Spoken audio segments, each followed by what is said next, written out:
Stuart Warris in the ring with his big announcement.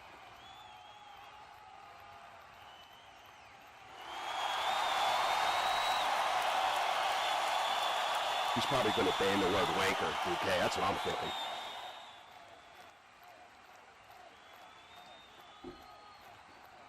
Welcome everyone to Rock the Dragon. Now, I won't take up too much of your time here tonight because I know the reason you're all here, and frankly it's not for me, it's for all the action we have here tonight. But I am out here for a very, very important reason. See, the story of Fusion Pro Wrestling has definitely been one that I'm never going to forget, and it's hard to believe that it's only been 120 days since we welcomed each and every one of you into our doors. I know it's cliche to say this, but we have the best fans in the world, and we love seeing each and every one of you coming to our shows each week. So thank you for all the support that you've given to us. But since our inception, I've had a lot of people ask me, what's next for Fusion? Where does Fusion Pro Wrestling go from here? We've held incredible events here in this arena. We've even gone to the seaside for an amazing trip. But now there's only one logical step for us to move forward. Starting next week in this very ring, we will see the opening rounds for not one, but two 12-person tournaments, one for our male division and one for our female division. Week by week, you'll see our competitors battle until we reach our final destination, Royal Clash. At Royal Clash, the finalists will compete in a triple threat match.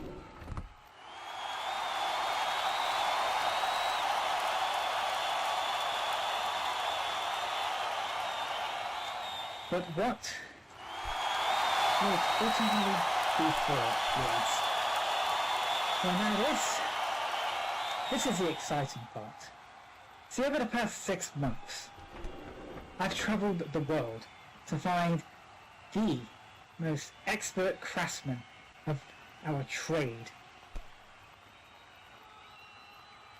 to establish two of the grandest prizes in our sport. Ladies and gentlemen, introducing the Fusion Pro Wrestling Men's and Women's World Championships. Look at them. Aren't they immaculate? And on August 19th, only one person of their respective divisions can hold them.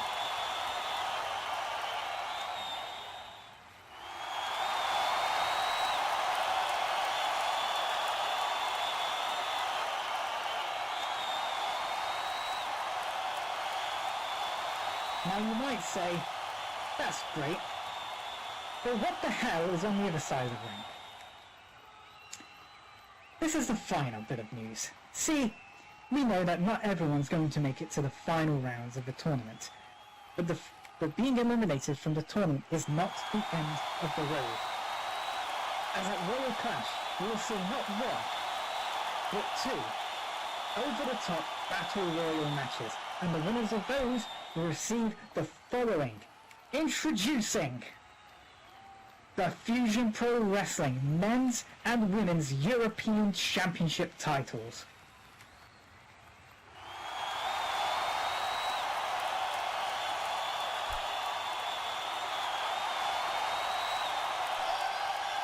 May the best man and woman win. And with that, let's get on with the show. Well, there you have it, BK. Finally, we're getting some titles into the action now. Well, now the stakes just got a lot higher for everybody in the back. Now they see that they have something to shoot for. It's going to be a free-for-all.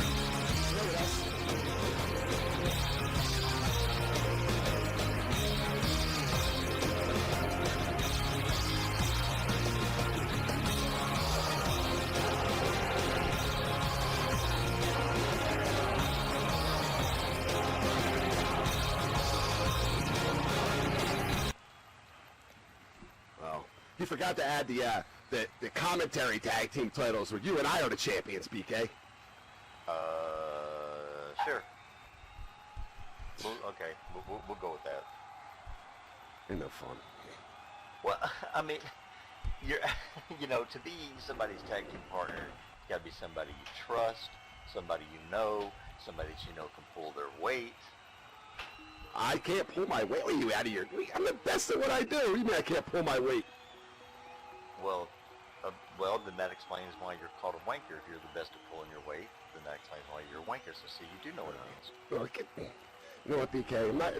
It's 20, 30 more times you disrespecting me, we're gonna have a problem.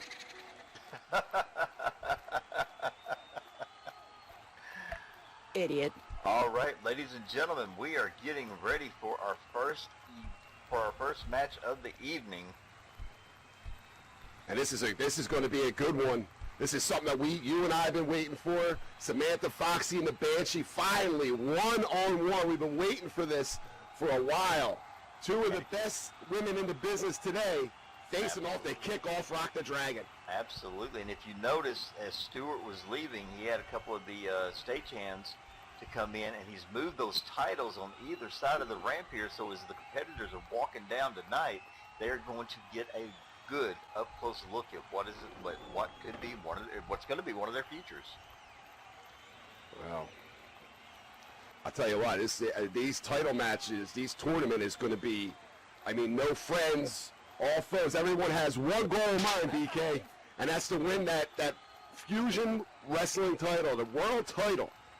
I mean, that's going to be some interesting stuff that's going to lay us all the way out to the Royal Clash. I can't wait for that. Okay, you just got done saying every man and woman for themselves, right? That's what I said. What happens if the men's division comes down to 3 of the 4 Trench brothers? Oh, tell me that wouldn't be interesting. I mean, it'd give me time to go to the bathroom. Here we go. Let's kick it off. Coming down the aisle. I've come to face my mistake, the fight of faith, the will to carry on. So feel like that.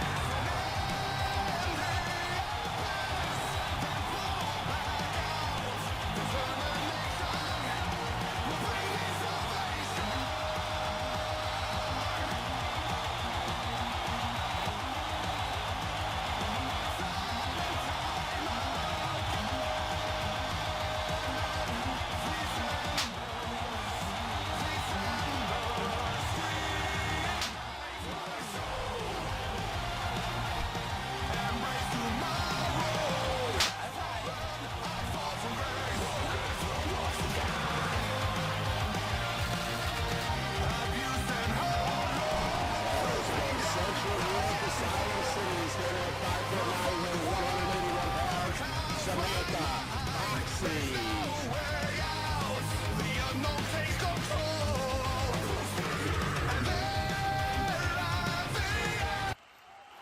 And her opponent from the Clips of the Holy Trinity, standing at 5'10", weighing 132 pounds, the Banshee.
you go. Both in the ring. Did you see the Banshee's row, BK? Unbelievable. I did happen to see it. I'll tell you what. The Banshee's right now, I'm going to pick it right now, all right? The first women's world champion here at Fusion Pro Wrestling is in the ring right now. Her name's the Banshee. That's a pretty bold statement considering the women's roster we have here at FPW. I'm calling it right now. All right. And ladies and gentlemen, our law in the ring for this evening is Thomas Gallagher, our choreographer. Nicole, my understanding is that she was doing some training and she kind of tweaked the muscle. Dr. Motor take it easy, so Thomas is going to be filling in of Refty. Oh, look at that start, SR. I didn't even hear the bell ring. I don't think they were really ready for it.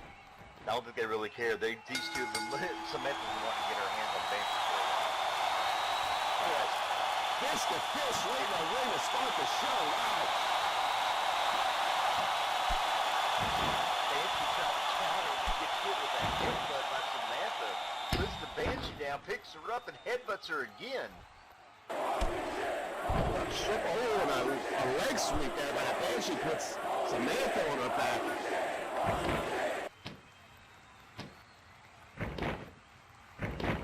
And Banshee tried to go in for the Forsaken Deathlock. He's trying to end this early. But Samantha got up, was able to get over to the ropes, but oh! And as the Banshee followed her in, Samantha caught her and hit her with a corner exploder. Banshee just got a mouthful of turnbuckle.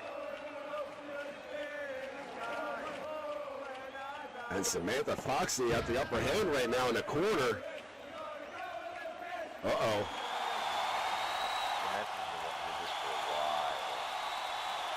Ever since she was made to be the little gopher for Transcendence. She wasn't a gopher. Did you see how the makeover they gave her? Samantha looked beautiful.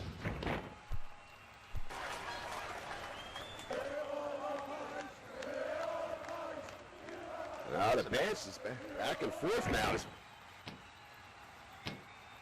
Uh-oh, she's going for that Forsaken Deathlock, BK. That's the second time, and this time she's got it locked in, and they're in the middle of the ring. I mean, look at Samantha Foxy showing her strength into them ropes.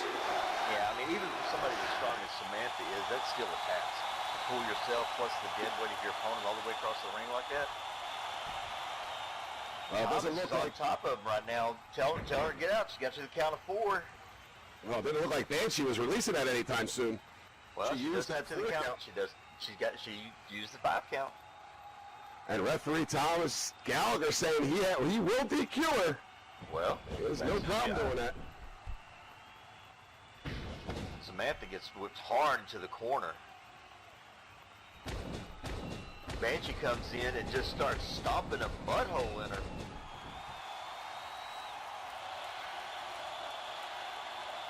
Thomas is over here telling her to get out of the corner. Well, he's starting to count now. Banshee's got her foot to Samantha's throat. On the 4 count now. Oh, and Banshee lets go just in time again. I think Thomas is getting a little bit, I think he's kind of over the Banshee taking advantage of all this. Oh! And a cannonball senton right in the corner. Now Banshee's pulling her up to the middle, goes for her first pin.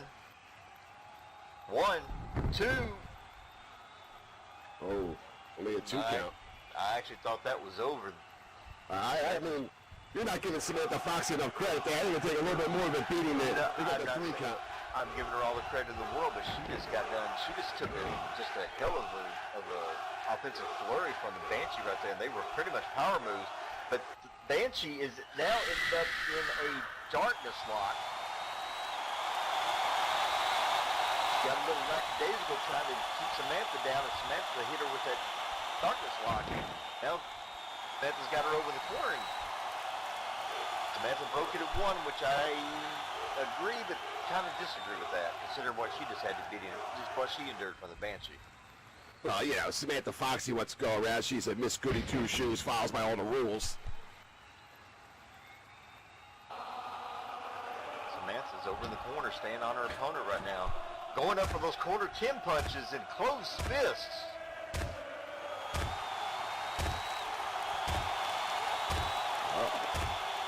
Oh, and each punch has and Banshee reversed it.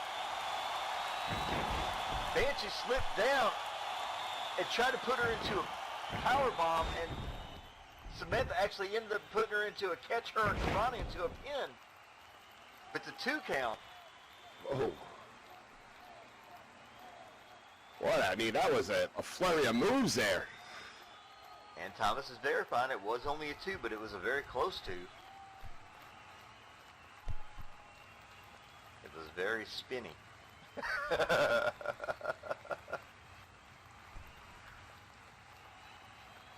Samantha's staying on Banshee right now, picks her up roughly by the hair, whips her into the corner. Oh, she hits face first. Uh-oh, what's Samantha Foxy gonna do now? Oh! She tried to come in for a big boot, and the Banshee actually countered it with a backflip over the head. And then as Samantha turns around and looks where Banshee is, Samantha gets hit with the Yakuza kick. Oh, it's lucky Samantha didn't hyperextend her knee or something on that. She hit her leg front face boot first into the corner there.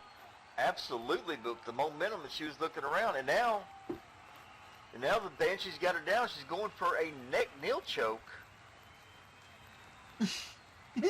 Thomas is telling her, get off of her. Wait a minute, no he didn't, he just said no kinky thing. Really? This guy's a pervert. And he's counting 1, 2, 3, 4. I doubt Thomas is a pervert. He's probably a provert. He knows what he's doing. Yeah. Now the Banshee roughly picks Samantha up. Oh, this pulled her like a rag doll over by them ropes. Uh-oh. What's she doing here? Oh, wow! She suplexed her. DDT on the arena floor. Wow.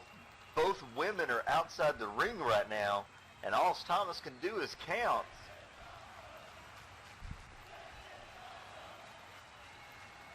Banshee's up on her feet. Once again, picks up Samantha very roughly. Oh! And tosses her by the hair of the head and slams her into the pole. I'll tell you what, the Banshee's not playing around, BK. She's looking to hurt Samantha Foxy. Well, I mean, Samantha's a very strong woman. She is not the normal size of a woman. And this is something that Banshee knows, and if she can keep Samantha down, she's got a very good chance of winning this match. Referee's on count to 6 now, trying to get them back into the ring. Oh, and now Samantha, whoa.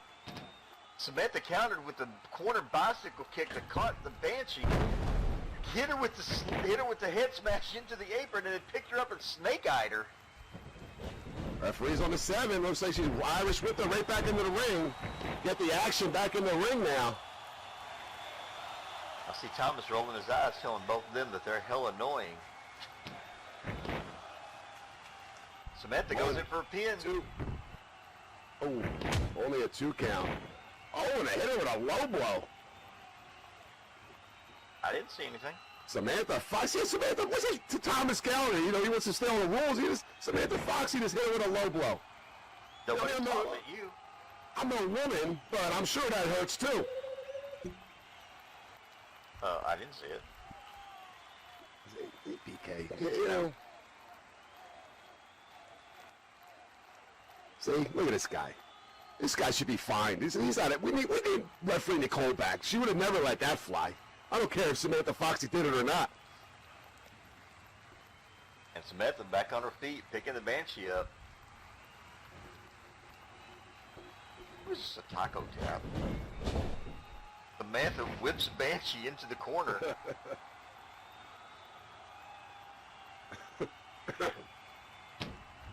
Wow.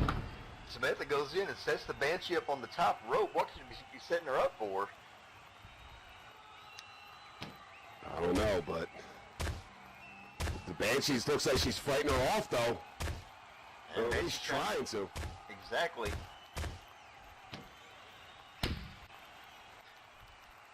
She kicked her back. She kicked Banshee down to the ground. Well, I'm sorry, kicked Samantha down the ground. The Banshee's still in that top rope. The Banshee just ripped her mask off and threw it in the face of Samantha.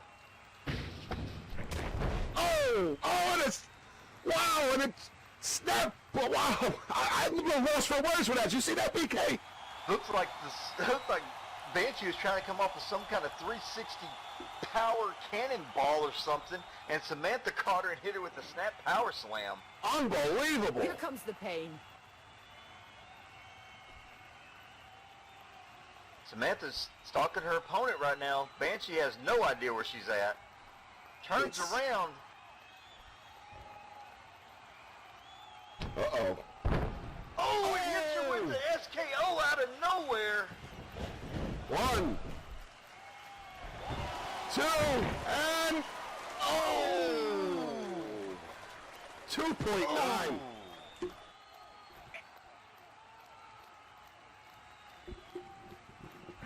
Wow. That What was a match. very close. The kick off the show. Absolutely. Now Samantha's got the Banshee in the front guillotine. Now she's hitting her with the Dark Tornado Crusher. Uh-oh, she grabs her leg.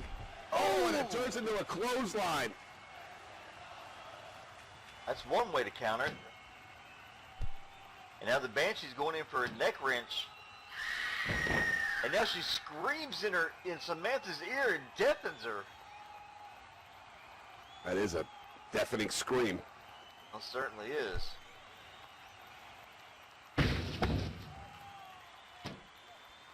Oh, what's this? The howling stretch into the corner. And the ref has got to start the count because they're in the ropes. This idiot can't even count. He started with 8. The 3, 4. Oh, and she breaks that hold. Well, I mean, you really can't get on Thomas for that. I mean, the action has been fast and furious. It's got a little confused. He got spun around a couple of times. Yeah. He's got an eye infection. He said he has an eye infection. He's got an idiot infection, too. And now the Banshee hits the kiss of the Banshee, goes in and pins 1, 2, and once again, we have a near fall. There have been so many near falls in this contest. Oh, and now the Banshee's starting that scream that you like so much. I never said I liked it. I said it's deafening. Banshee is taunting her opponent to get up. Samantha catches the Banshee with the super kick to the knee. Oh, and then catches her with the kneeling super kick right flush on the chin. Make that a... Now catches her with the second one. Oh, another In a one. row. Wow. 3 super kicks. And the Banshee kicks out after 2. Wow. Wow. Who in the world can kick out a 3 super... The Banshee, apparently. Ooh. Wow. Gotta catch your breath, BK. This is non-stop action right now. Jeez. First she catches her with a low kick to the knee to stop her, then 3 consecutive super kicks, and the Banshee is still up. Samantha tried to come in and catch the Banshee with a high knee. Banshee actually did a somersault flip into the ropes, come off, and caught her with a big boot, and now Samantha's laying on the back looking up at the stars. Oh, wow. And that exploding scream there, you know what that means. She's ready for this match to end, BK. Oh, Banshee's going up into that high... Oh! Oh! Catches her with the Banshee scream. That's gotta be it. For the pin. 1, 2, And 3. There's your winner by pinfall, the Banshee. I'll tell you what, you can't knock Samantha Foxy. She put up a hell of a fight, BK.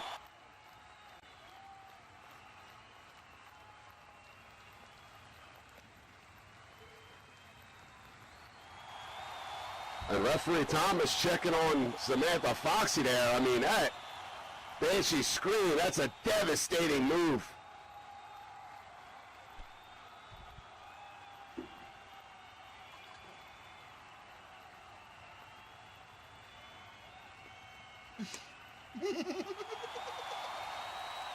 I tell you what, I don't think anybody in this arena was more surprised than Samantha when she hit the Banshee with 3 consecutive super kicks and the Banshee still kicked out.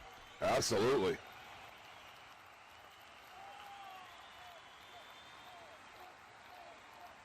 And the Banshee just pretty much looked at Samantha and said she's nothing but cannon fodder.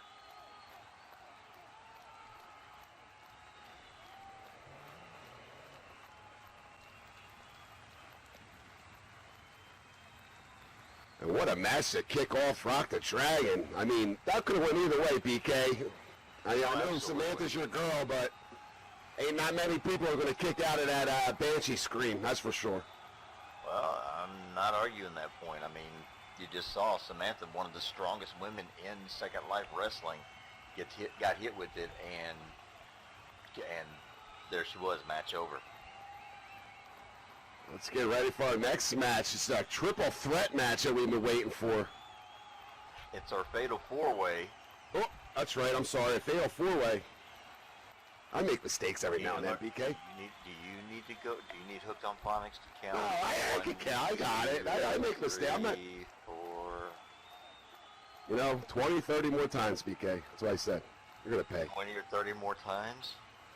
Coming down the aisle from San Francisco, California, standing at 6'1", weighing 230 pounds, accompanied by the beautiful Vivian Kayne, the gorgeous Nightmare, Nick Sin.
Number 2 coming down the aisle from the Night City, standing at 6 foot, weighing 198 pounds, Tristan Fang.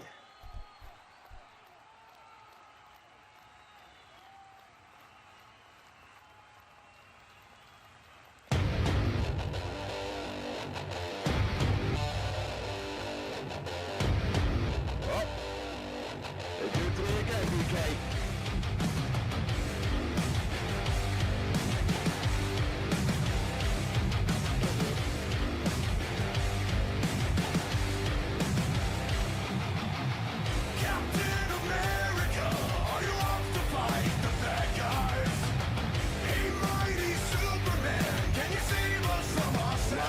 Nevada, standing at 6'4", weighing 237 pounds, Kayne, Navarro. Cause I'm just tired, man. I'm a ghost within a shell. Take a look around. Just look around. They say the road to hell is paved with good intentions. Why did they never mention what's real and in between? It seems the path we're on was paved with blood and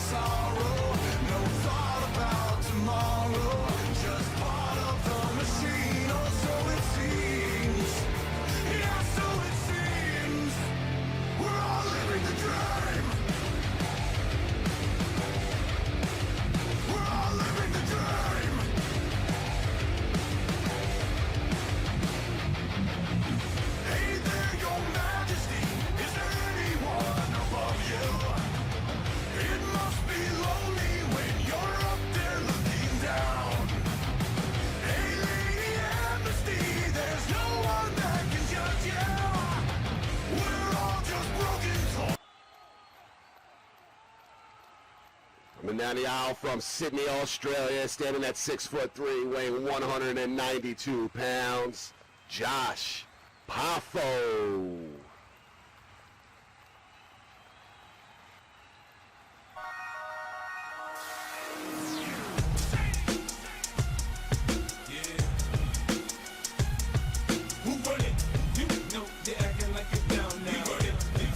But you're acting like it down now. You know you're acting like it down now. You know but you're acting like it down now. You know you're acting like it down now. I tell the club up, fuck yo. This flow is gon' bring more dough. And you know but you're acting like it down now. No, I say I run it, cause I'm in control. Hypnotic, gonna see a couple shots of Patron. I ain't you feeling nice? I get your eyes a Kayne. Party poppin', shot sis, coming with me tonight. I ain't so deleted, I ain't snapping and popping either. I'm bobbing my head or I'm just standing there watching. I'm a hustler, I hustle. You can tell that I'm paid and I protect what I got. I'm in the house with my blade, nigga. You fucks, you gon' get it. Okay, now maybe I'm sitting, cause I want you to trip. Yeah, I be on that shit. You should see when I'm stunting. My flesh is supposed to be button. Push the whips to me rolling. You can tell that I'm howling. I'm just doing my thing. You know the units, the gang. I got my crime, you shady with me. You front, you'll have to get me off your ass. A bit of lawsuit and laugh. It's not a big. And from the Night City, standing at 6 foot, weighing 198 pounds, Tristan Fang.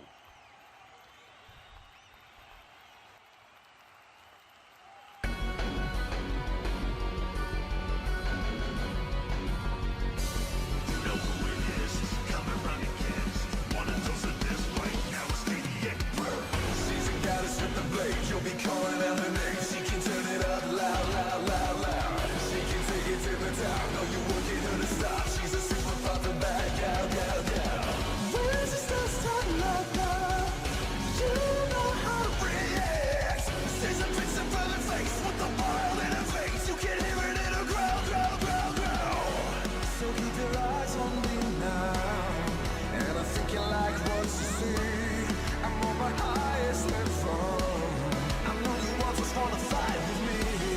We've got it all in our hands now. So can you handle what we're all about? We're so tough, scared to show you off. Can we feel the rush now? Ain't nobody bringing us down, down, down, down, down, down. You can drive, but we're gonna wear the crown. So we go another round, round, round, round, round, round, round. This your life, but you're nothing in us down. We go hard, so we go hard. So in it, possible.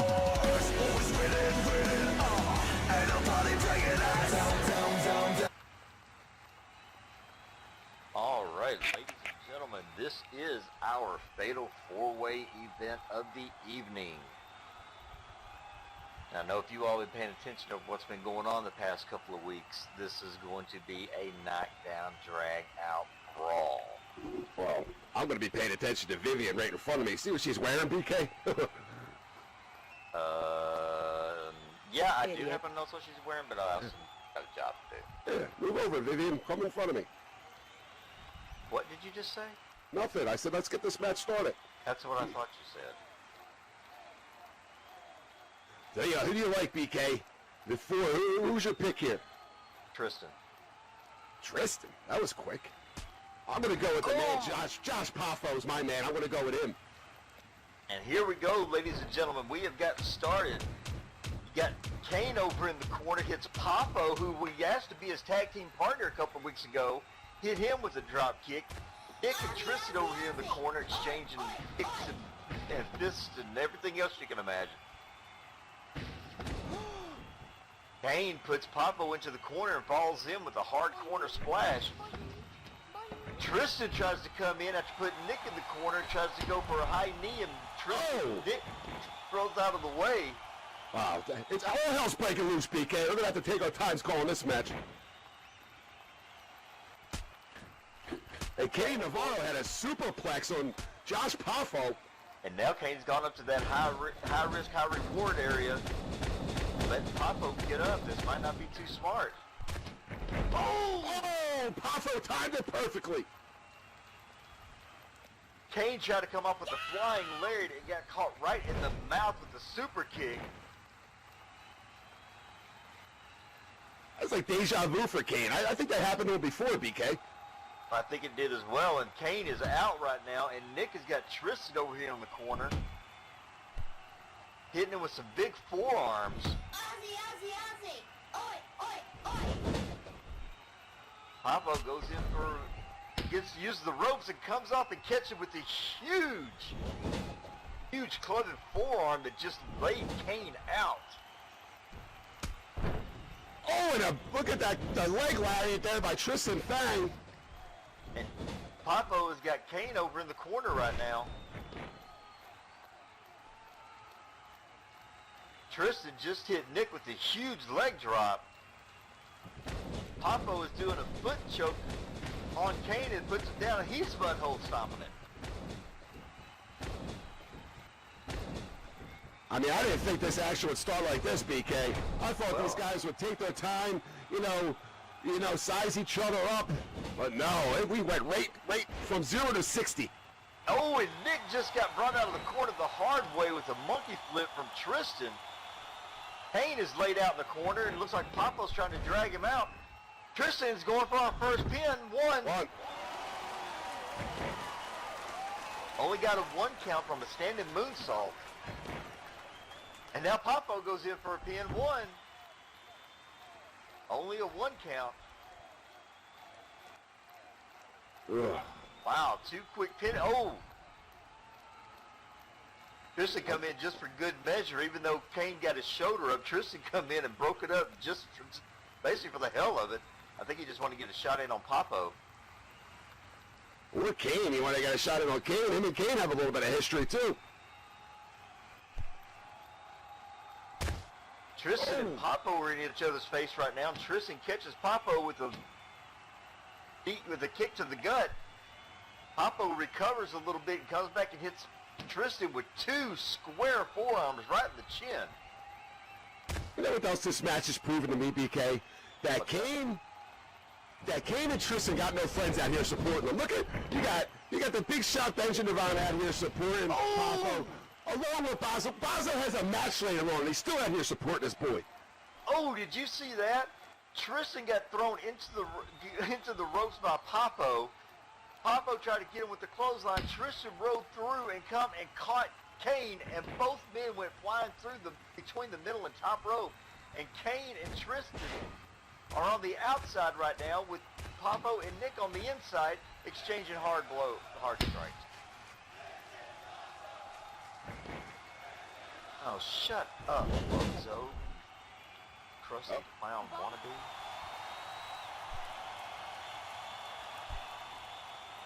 Oh boy. Now Nick has got Poffo in the center of the ring.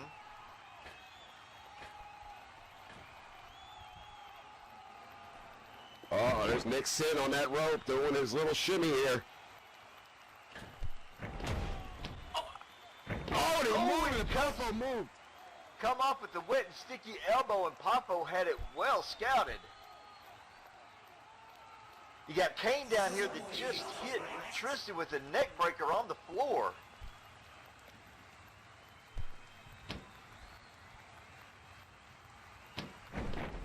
Tristan is sizing up Kayne and hits him with a running cross body. And Poffo just this is pure mayhem, BK. And looked like Poffo hit Nick with some kind of modified brainbuster.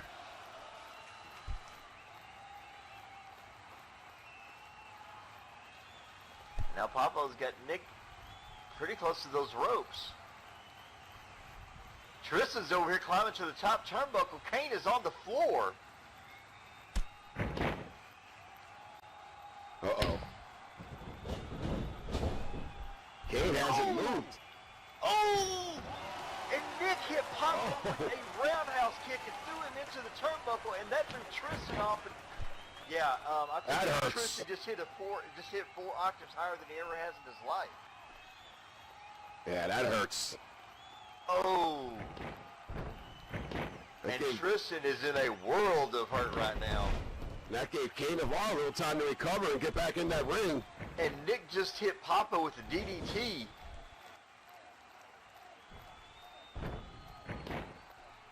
Now we got 3 men on their feet.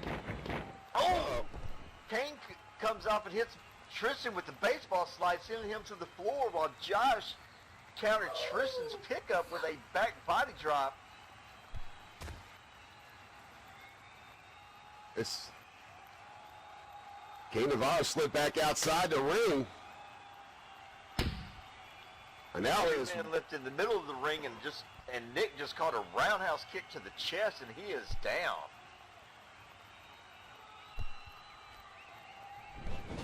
Poffo talking trash in there. Oh, and Tristan just got monkey flipped while Poffo goes for... with a pin, 2 count. Poffo only got the 2 count there on Nick Sin. I think Poffo is just as shocked as everybody else is. Much as I hate to say it, I have to agree with the big shit. I mean, the big shot, Benjamin Navarro over there. I actually thought that was a 3. Poffo going back to work on Nick Sin in the middle of the ring. Kayne Navarro. Oh, puts him over into the corner. Now you got 3 of the 4. Now all 4 men over in the same corner, just 2 in the ring and 2 on the floor. Oh, and Nick just got put down with a high knee and he just crumpled. Good shot.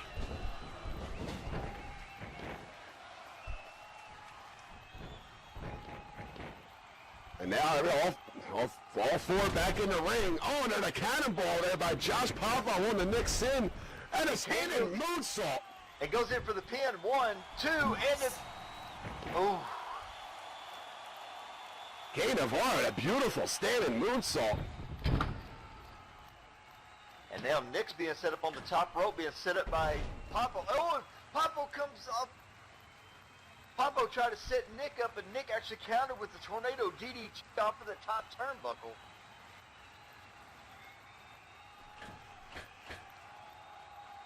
And there you got Kayne on the top rope again. Uh-oh. Kayne going for a 450, gets countered with a seated armbar. You know, Kayne Navarro is just stopping these high maneuvers. They all get countered, BK. And now Tristan has got Kayne in the middle of the ring, no place to go, and he's got that armbar cinched in. And now Nick is going for a pin, but the ref is over here checking on. Well, we should have Wow. 2 refs for this Way match. Yeah, definitely need 2 refs for this one. Poffo was actually able to kick out.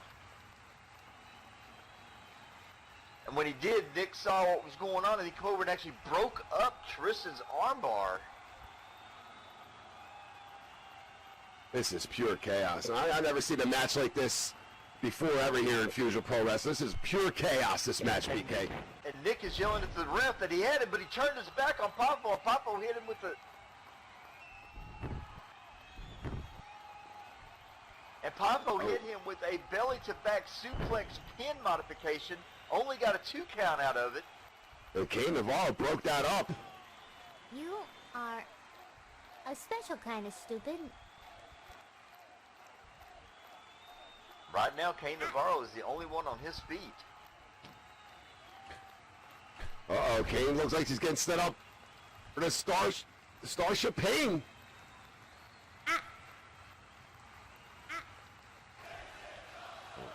I'm not sure if he got all of that or not, because Kayne is now holding his stomach. It was like Nick kind of turned a little bit.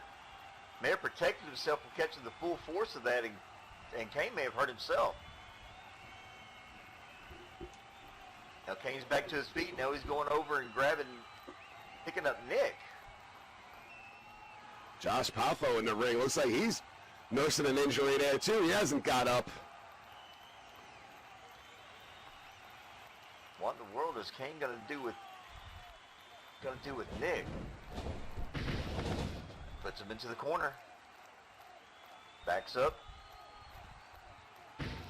Comes charging at him, hits him with a nice hard corner splash. Right now the only thing that's holding Nick up is the corner. Oh, and it kicks him out of the ring. hit him with the super kick that sent Nick over the top rope onto the floor. And Tristan comes in and catches Kayne with the toe kick and then hits him with the corkscrew net breaker.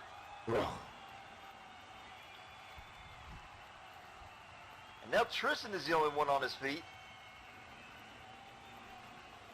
Poffo still hasn't got up. I tell you what, whoever comes up the winner of this one has definitely earned it. Tristan in control right now. Got Kayne on his feet. Hits him with an edge-o-matic. 1, 2, and a... Ooh.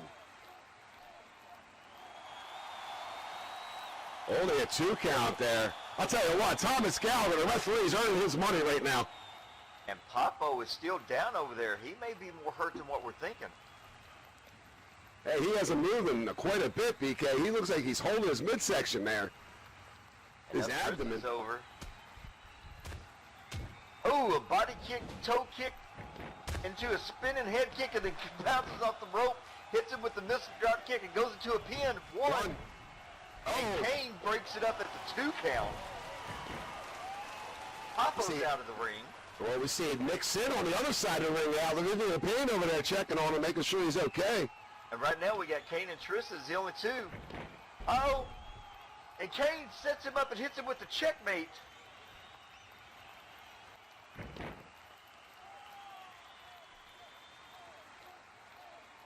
Looks like Kayne has got that second win going because he just hit him, with the nip up and went into a pin. 3 and 3. Kayne hit Tristan with that. I mean, there's so much action, BK. Kayne hit him with that checkmate for the win. Got the 3 count. You're a winner by pinfall. Kayne Navarro. What the fuck? Laura Nixon. Wow.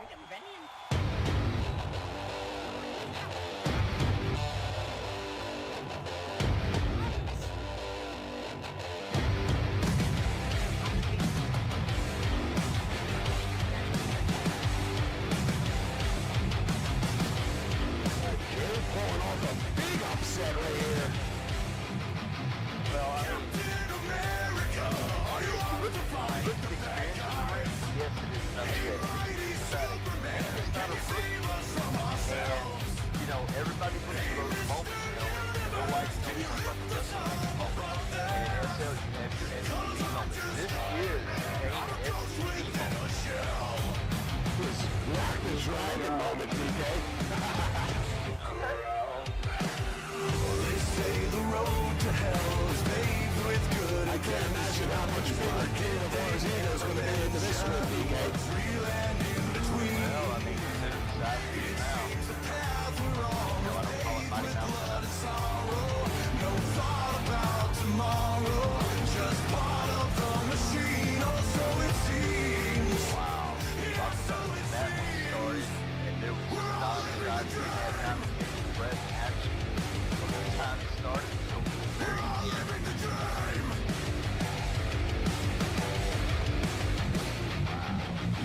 Hey there, The saddest part about this match is they're even one above you. It must be lonely when you're up there looking down. Hey, Lady Amnesty, there's no one that can judge you. We're all just broken toys beneath your crooked crown. Take a look around. Just look around. They say the road to hell is paved with good intentions. Why did they never mention what's real and in between? It seems the path we're on was paved with blood and sorrow. No thought about tomorrow. Just All right, ladies and gentlemen, we have new merchandise in our stands available. We have a all-new All-Star Figure 4 of the gorgeous Nightmare Nick Sin. We also have our Rock the Dragon and timed exclusive I Was There t-shirt. I was there. We are here. Yes, that's absolutely right. We were there. And we will be forever cemented because of our cameraman KC here. We will forever be on YouTube. Let's get ready for our 3rd match of the evening. Match we talked about earlier, Brooke Owens against Becky in the exhibition friendly match. Yeah, that's exactly what they both agreed to.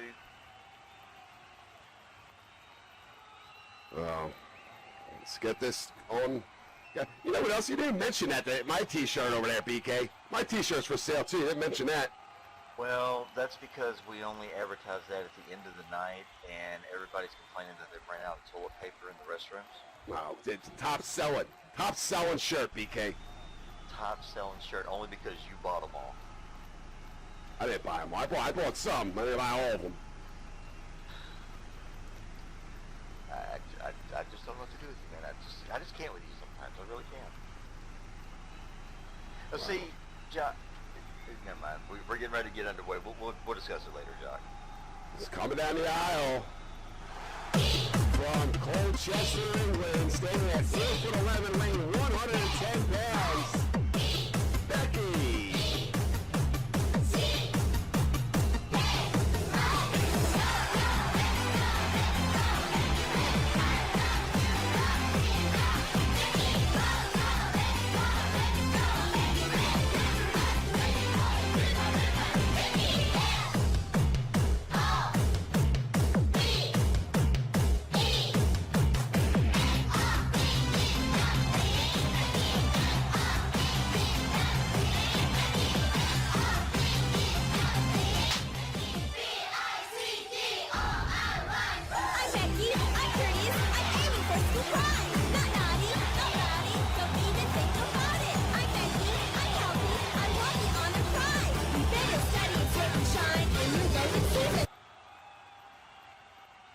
And her opponent from Orlando, Florida, standing at 5'6", weighing 130 pounds, the Black Swan, Brooke Owens.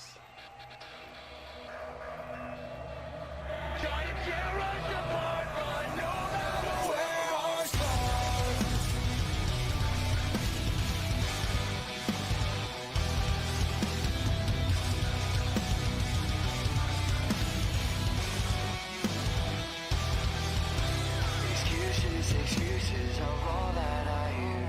All I can see when I look in the mirror. I can't escape all these thoughts in my mind. They're waiting, they're hungry. Night after night. Why do I let my bones and everything I know? It's underneath my skin and it won't let go. They know me all too well, but only time will tell. If this is who I am, do I know myself? Don't forget your eyes, your own. Don't ever let it go. In the heat of the moment, the fear has you frozen. You're crushing and burning. One night that is polar. Don't fall too far from who you are. They can count us rolling where our stars. In the heat of the moment, the fear has you frozen. You're crushing and burning. One night that is polar. Don't fall too.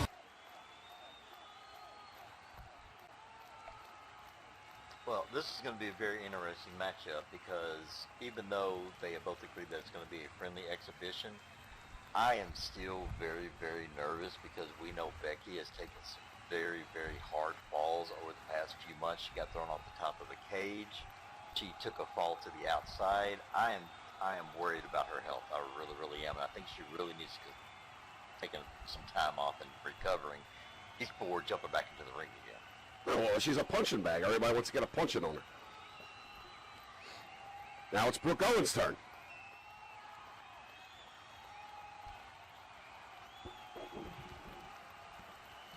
Yoke, and goose! Here we go. Referee calls for the bell.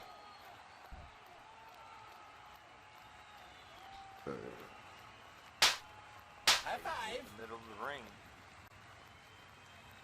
Oh, here we go. Silly handshake. Just give her a clothesline. Come on. Now Brooke goes in for a lockup. Goes into a wrist lock. Now Becky does some wrist lock cartwheel escapes, back flipping. And now she's got a wrist lock of her own and goes into a hammer lock.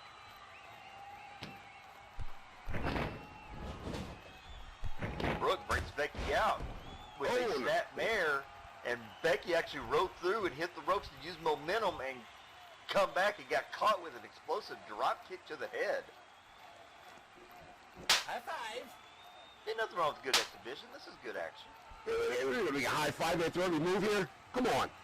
I want to see some action. See some hair pulling, some clothesline, some slaps in the face. Let's come on. Silly high five and shaking after every move. Jesus.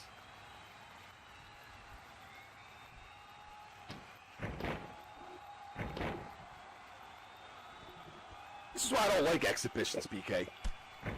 I like full-blown bloodbaths. Oh, and Becky comes in and actually counters the attempt of Brooke for a backdrop. Does a back roll over momentum from the ropes and comes in and catches her with a reverse Rana.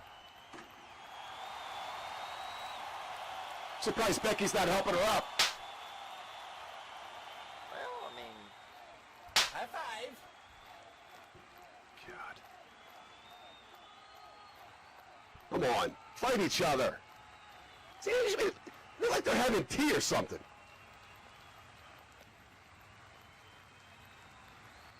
Guess what? Worry about your match and not me. How about that? and now Brooke offers a handshake showing the respect she has for what Becky just did.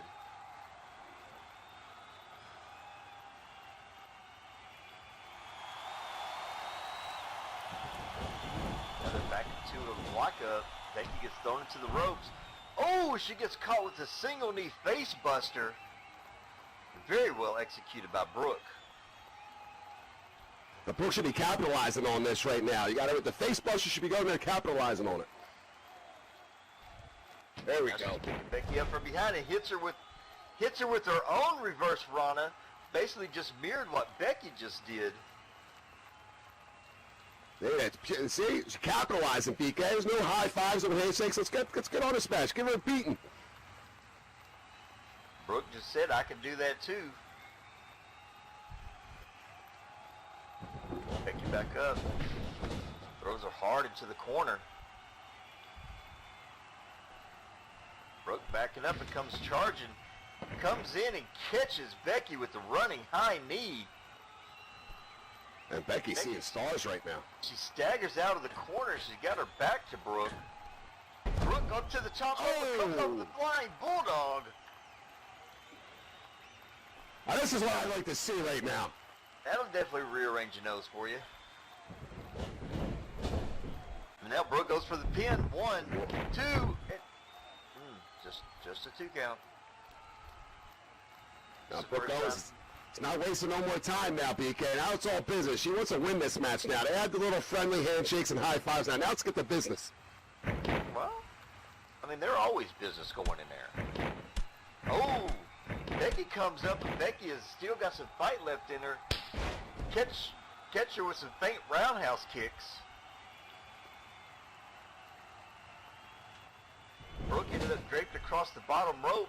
Becky comes flying out. Oh, comes and hits her with the tiger feint kick.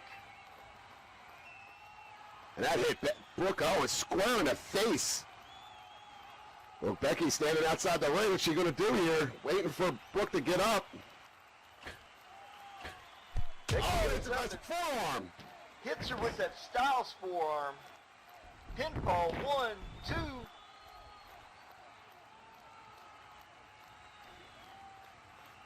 And right now, Becky is definitely taking advantage of it. She's not giving her opponent time to breathe. She is staying on Brooke, which is the best thing to do. Oh, she tries to whip her in, and Brooke actually counters with a springboard inverted DDT. Beautiful move by Brooke Owens. Brooke used her own momentum and then the flexibility of those ropes and sent herself high in the air, and Becky definitely was not expecting that. And the disrespect, I mean, Brooke Owens pulled a awesome maneuver, and the fans are booing her. Well, they're the fans. They can cheer and boo who they want to. That's the great thing of freedom of speech. We're in England. I didn't know they had freedom of speech. Oh, and Brooke tried to come across and hit Becky with basically like a spear, And Becky sidestepped her and put Brooke out through the ropes, and now Brooke is not in good shape right now. She ate that floor She hard. hit face first on that arena floor, and that's concrete.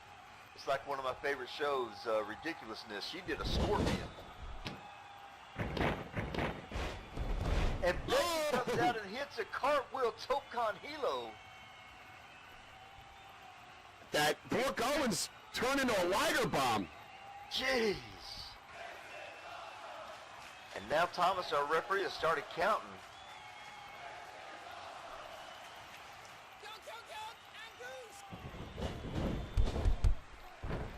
Now Brooke puts Becky back into the ring.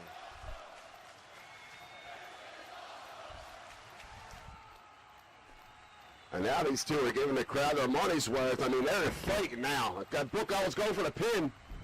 1, 2. Oh.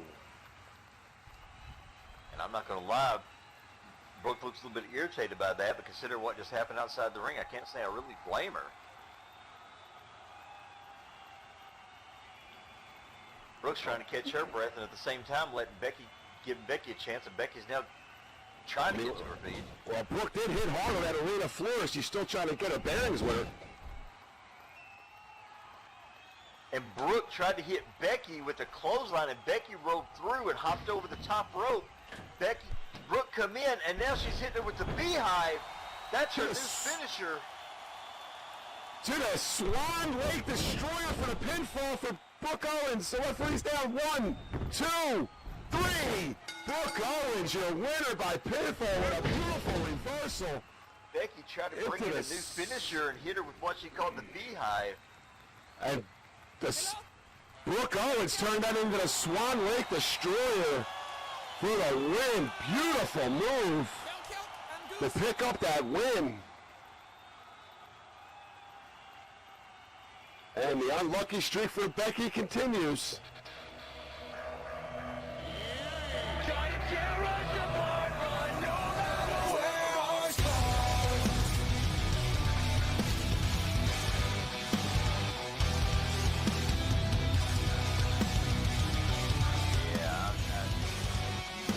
This is one of those things. Somebody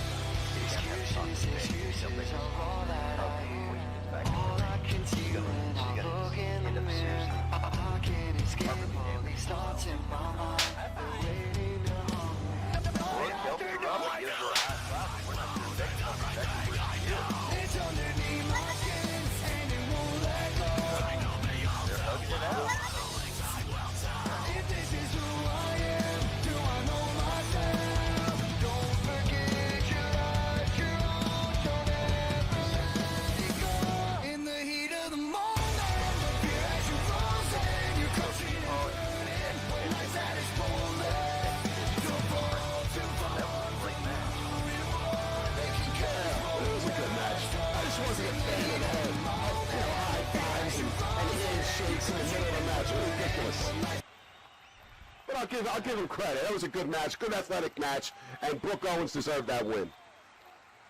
I would just like to take a quick break to thank each and every one of you in the crowd for showing up. You really do make each and every show exciting, and it means the world to us. We'd like to thank our partners that have helped us starting and have helped us along our journey. We're going to thank WPWF. Catch their shows every Saturday at 6 p.m. SLT. OEW. Catch their shows every Sunday at 10 a.m. SLT. BCW. Catch their shows every Monday at 3 p.m. SLT. Smart Tees, our official supplier of merchandise for FPW. NMA Wrestling Gear by Natalie Sonnen. It's here, mesh designed by Maddie. All right, ladies and gentlemen, we have now come to the, Paul, I know you've been looking at this match because, you know, you said it before, Joanne Steele has been a thorn in your side for a long, long time, and you're actually kind of hoping that Joanne gets what's coming to her. Oh, Joanne's going to get what's coming to her. I had a talk with Abbie earlier today, and she has big plans for Joanne Steele, and she promised me, BK, she promised me it ends tonight, and I can't wait. Well, ladies and gentlemen, just to remind everybody, next match is the death match that the stipulation was actually named by Abbie last week and Joanne still accepted it via Twitter. So this is going to be very interesting because this is one of those no time limit, no disqualification. Pretty much, this is one of those that It's a they say deathmatch, you throw BK. everything. You throw if you could find the kitchen, throw it. Coming down the aisle from Norfolk, England. Standing at 5'10", weighing 156 pounds. The ringmaster, Abbie.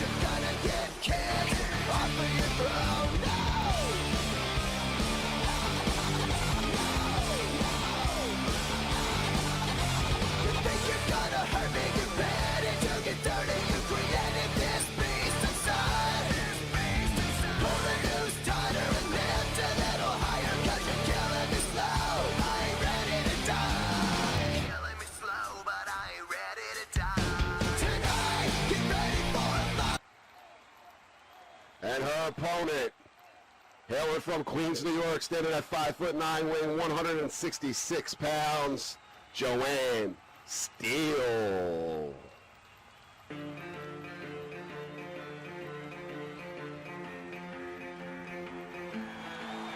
I don't do this for the riches, I'm infected, my condition is I'm always in my head. These words are my religion, I'm obsessed, it's by decision, I'ma do this till I'm dead, yeah. Set me on fire, set me on fire. Whoa, whoa. I'm still alive, I'm still alive. Whoa.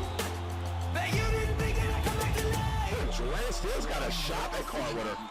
Hey, whatever it takes, you know, go to But you didn't think that I'd come back to life.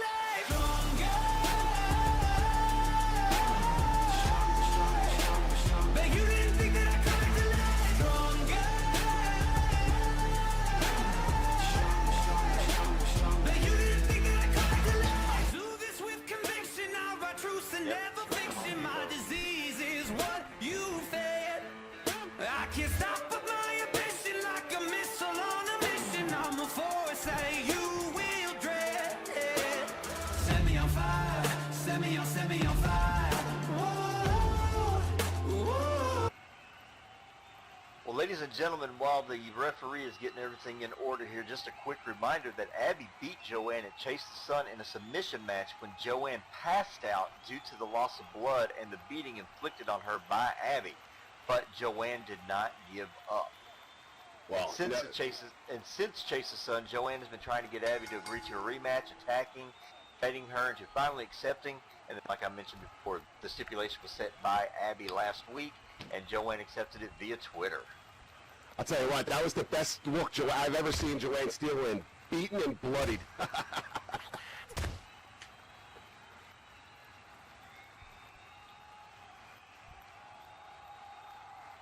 Right now, both women are just exchanging slaps and punches in the middle of the ring. It looked like Abbie caught Joanne with a low blow, and in this kind of match, it's perfectly legal. Hey, there's not much Thomas Gallagher can do. He can put a chair in ringside and watch this match and just come in when they have to pin. Pretty much, that's all he's got to do is just count the pinfalls. Oh, and Joanne counters with her own low blow, and then Abbie comes back with a irate. And then Joanne, okay, we're mirroring each other here. So we've exchanged slaps, we've exchanged punches, we've exchanged low blows, we've exchanged irates. And now both women are late. What is going on? It looked like... This is not how I anticipated this match starting, PK. Well, it looked like both women had the same idea and shoved each other, and they tripped, and one's on one side of the ring and one's on the other, and they both rode out of the ring to keep from getting hurt.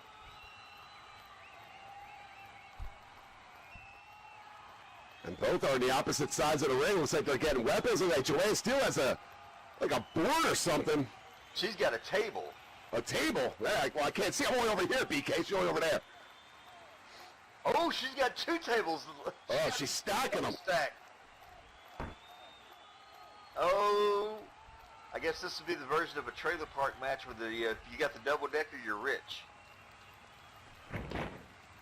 And Abbie catches Joanne. Actually hit Joanne with the pop figure that she had hidden under the ring. I hope it ain't mine. I hope it is yours. What I'm hoping Well, is she used that little twat knot that you have on the back of it. When she did it, it broke. Wow, if she was using mine, that'd be great. If she was using mine to beat Joanne with it, that'd be great.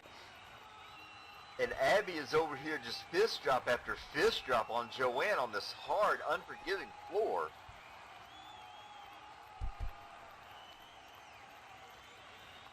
And now Abbie has come back over here to this side. Joanne slowly making her way to her feet. Joanne let a few words go flying.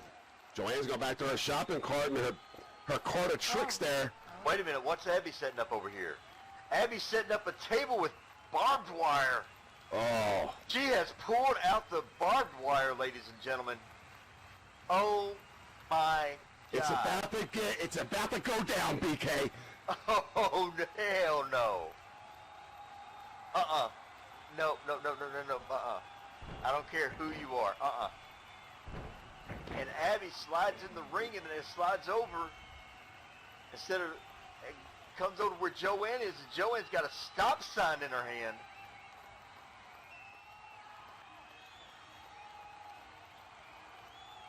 And Joanne Steele's, it looks like she's still harboring that injury from earlier, getting hit with that pop figure. She got that stop sign in her hand now, looking her way over to Abbie Tude.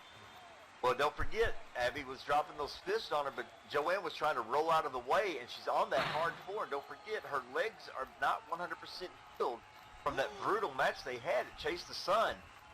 But Abbie gets laid out with the stop sign.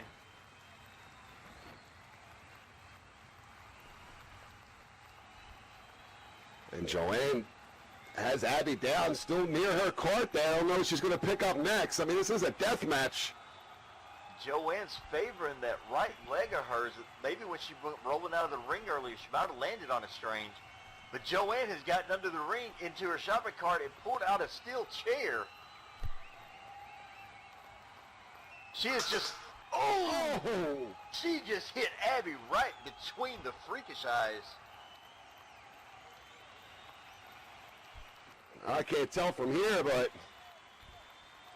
I think Abbie's seeing little bats flying around right now. She won't see Tweety Birds, she'll see flat. I think she sees, I think that Joanne might have busted her open. I think Abbie might be bleeding there. That's what there. Thomas just did. Thomas just come over here and said that Abbie has been busted open.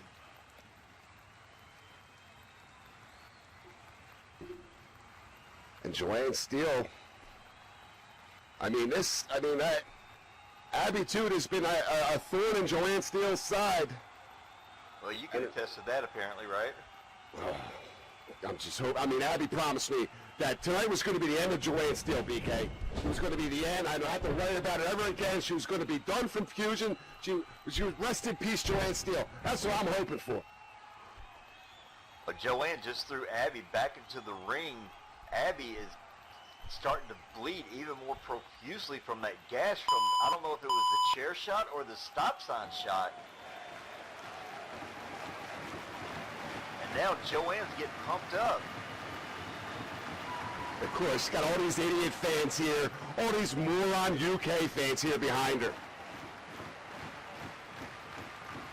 And now Joanne is pulling Abbie over to the side of the ring where those two tables are stacked up. Oh no.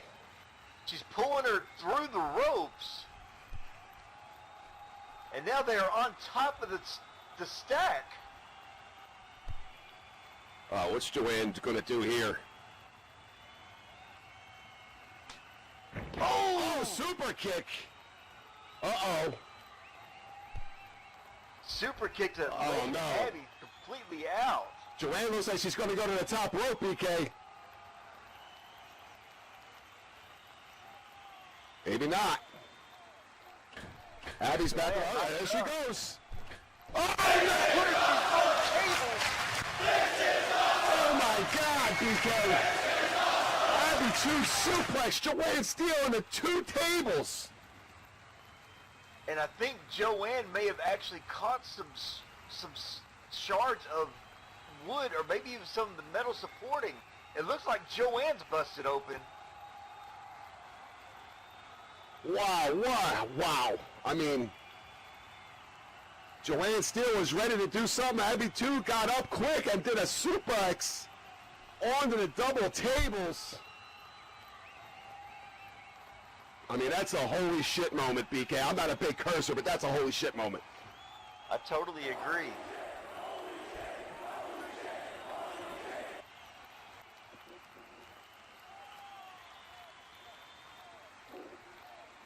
And Abbie 2 laughing, going through Joanne's card of tricks there.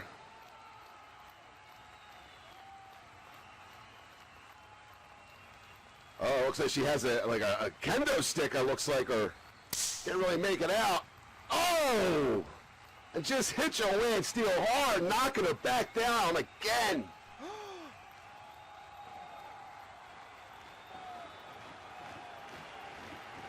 I love it, Abbie. Great. Keep it up, Abbie.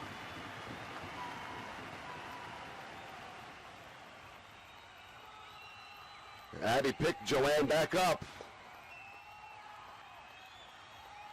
I don't know what she has playing here. She's far from done, I'll tell you that much. Joanne Steele throws, Irish whips Joanne Steele back into the ring.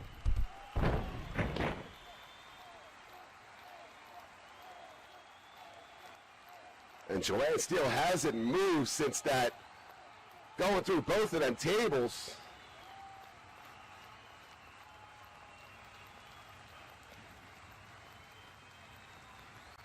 Abbie's got picking Joanne up, has her picked up on her feet. Oh, Joanne Steele hit that quick European uppercut.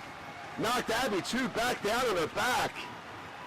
I don't know where Joanne Steele found the strength for that. Now she's picking Abbie back up.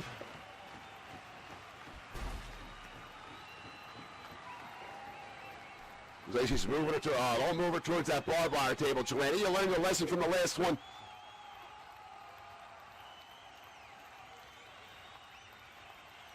Some of her senses back after that vicious, she's moving over to the barbed wire table now. This is definitely not going to be good for anybody. I mean, Joanne Steele, this is what an idiot she is. She didn't learn her lesson the last time, BK. She's going to do it again. Hey, considering what Joanne has been through, you can't blame her. Countered with a eye rake and then hit her with Oh, no. Oh, no. Hey. Oh! Oh, my God.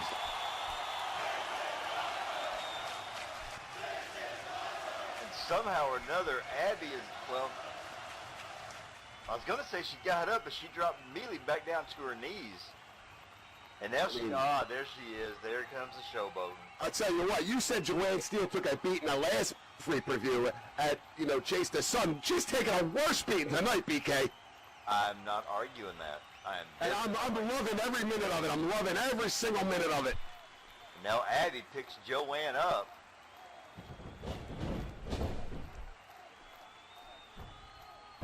Throws her into the ring.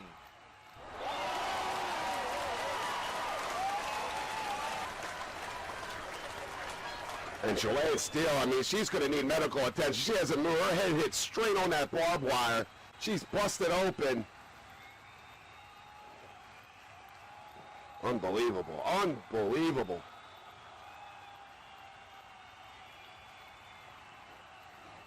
Honestly, I don't see how Joanne's even breathing right now, considering what she's been through.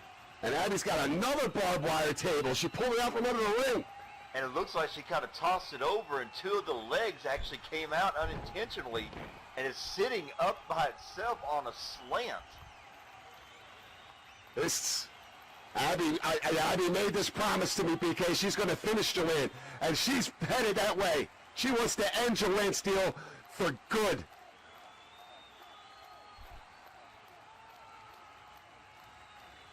Joanne is not in a good spot. I don't think she's aware that she's standing right in front of that another barbed wire road wrap table. And Abbie's in that corner, looks like she's ready for something. Waiting. Joanne's still Joanne with the spear, and Joanne sidestepped her, and Abbie actually took a header into that table that she set up. Oh. Oh. And Joanne Steele's face there, a crimson mask. And I don't even want to see what Abbie's face looks like right now. They're hitting that barbed wire head on. Both women right now are definitely suffering the effects of this match. Joanne is not done. Joanne is bringing out some characteristics I've never seen from Joanne. This is a totally different side. Well, I mean, it's a death match, BK. I mean, Joanne wants to end Abbie just as much as Abbie wants to end her. I mean, I've never seen Joanne with this kind of mean streak. Joanne looking back under the ring. There's no telling what you'll find under there. Well, we all know that under the ring has a infinite amount of weapons, BK. We know that from history. Pulling a ladder. No light bulbs. Joanne just pulled out the reserve stock of light bulbs for the building, it looks like. Oh, we have a warehouse so we can put these in instead of under the ring? I mean, they got to keep them here in case some lights go out or something like that, so people aren't without the action for too long. Uh-oh. I think we just bought stock at Home Depot today. And Abbie too, still a little woozy here. Joanne still has them light bulbs. I'm not even sure Abbie too realizes they're behind her. I don't think Abbie even knows where she's at right now. If I was referee Thomas there, I'd get the hell out of the ring. Uh-oh. And Joanne jacked out powerbomb Onto the tubes, the fluorescent tubes. And this is enough. Exploded everywhere. This is enough carnage. This is enough. This is enough carnage. That's it. Call the ring. Ring the bell, ref. Joanne goes in for the pin. One, two, and three. Ladies and gentlemen, your winner by pinfall, Joanne Steele. All right. What cost? Go ahead, Paul. Whine, cry. Come on. I'm not crying. Come on. Not crying. Whoa, let me get my phone. I'm gonna call 611. I'm gonna call. I'll tell you what, BK.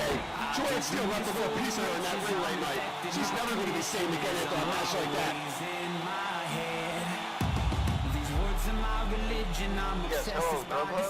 Yes, I need a wine can and some french fries delivered to Paul Slater at FPW. See, joke's on you, idiot. They don't even have Grubhub here in England. Oh, no, wait before you I'm still alive. But you didn't think that I'd come back to life. I'll tell you what, Joanne Steele should may have won tonight, but she's never going to be the same after tonight's match, BK. But you didn't think that I'd come back to life.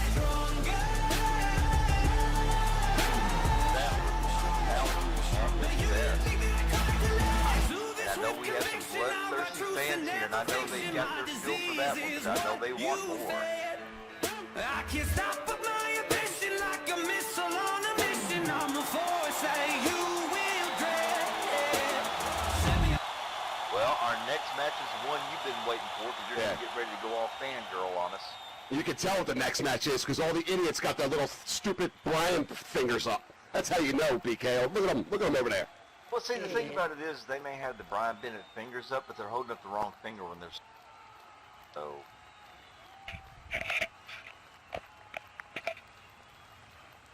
So go ahead. Tell us about how great DHA is. Go ahead. I'll wait till he comes out. BK. I'll tell you how great he is. Everybody knows how great BK. Everybody knows how great DHA is. All right?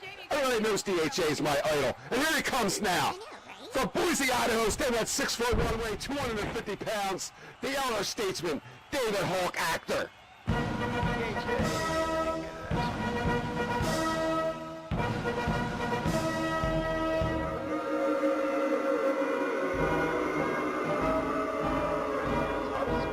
Ringer today.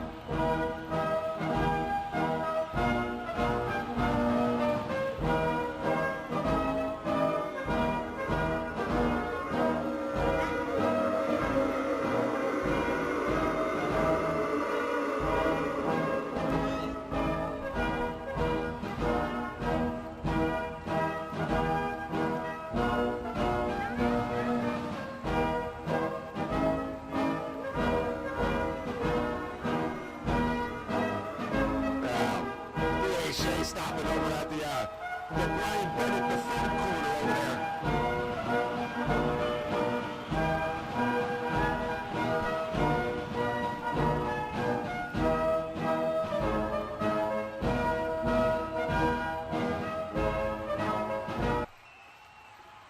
And his opponent from Raleigh, West Virginia, standing at 6 foot, weighing 240 pounds, the journeyman, Brian Bennet.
Well, ladies and gentlemen who have traveled the world, they rely on a mix of strikes and technical grappling, and both have proven they can take a lot of punishment in their matches.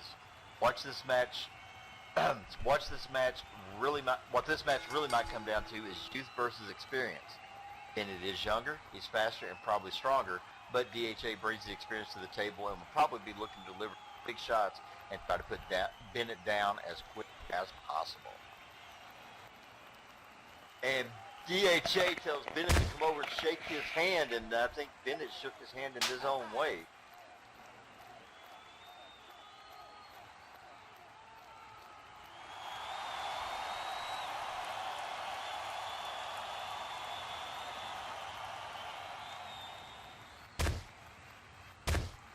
Oh, and Bennet is coming off with rights and lefts. He is not wasting any time. He's letting DHA know exactly how he feels.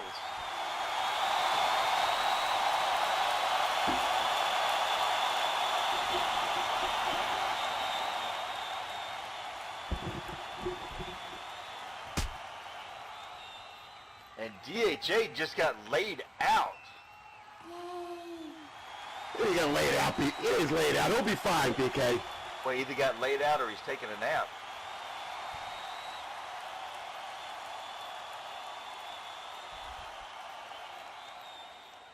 right now. Bennett's trying to pick up DHA. Oh, and DHA with a cheap irate.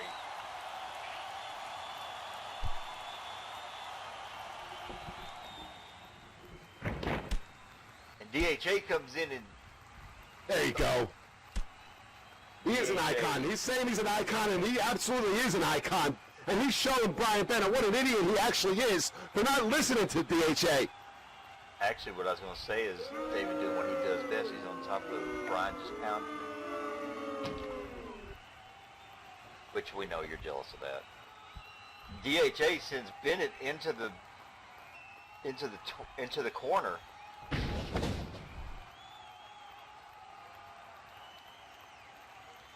And DHA telling Bennet he's a joke. He is. He's absolutely right. Oh, and DHA comes rushing in and does nothing but catches that big old dome of his on the big old forehead of his on the top turnbuckle as Bennet rolls out of the way. You know, DHA's forehead is so big, he don't have dreams. He got movies. Well, hardy har. That's not even funny, BK. Yes, it is. IMAX in 3D. And DHA down, Brian Bennett looking to capitalize.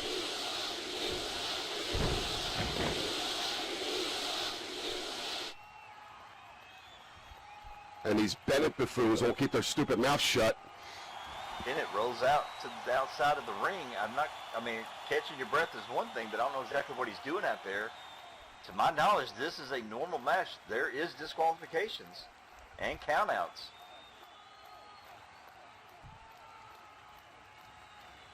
Thomas, our referee, telling Bennet to get back in the ring.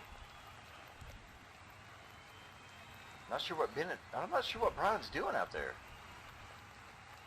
Probably talking to himself. As if none of us have ever done that before. And now DHA rolls out to the... It looked like he might have been taunted a little bit by Brian. DHA looked like he may have been taking the bait.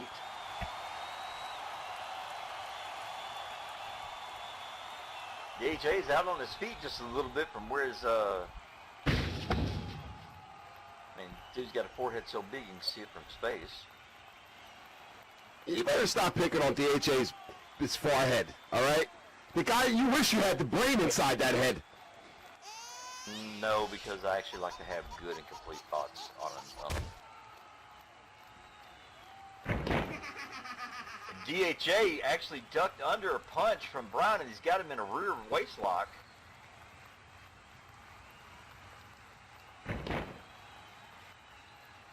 And now Bennet has reversed it and DHA's reversed it. They're on the outside. Thomas is counting right now. He's up to 3.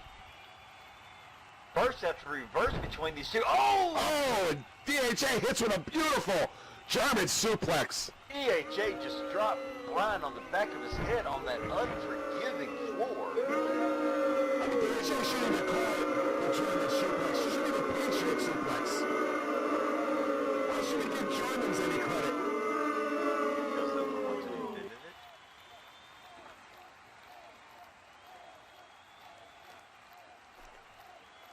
And now DHA's up here just talking all kinds of trash.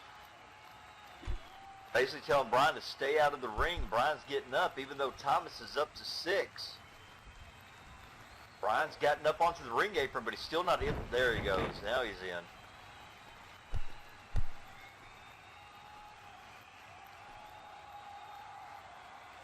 Back. Oh!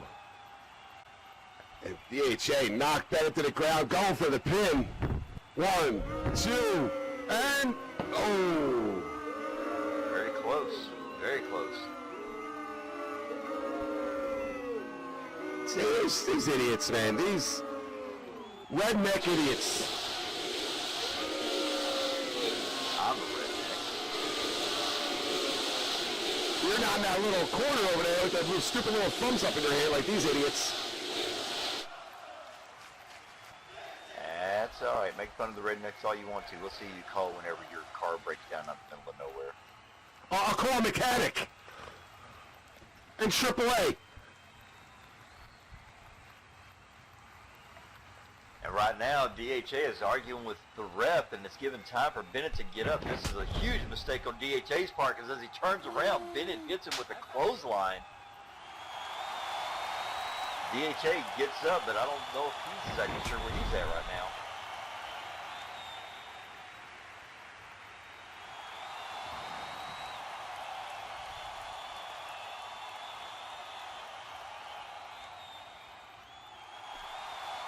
And DHA out holding his head.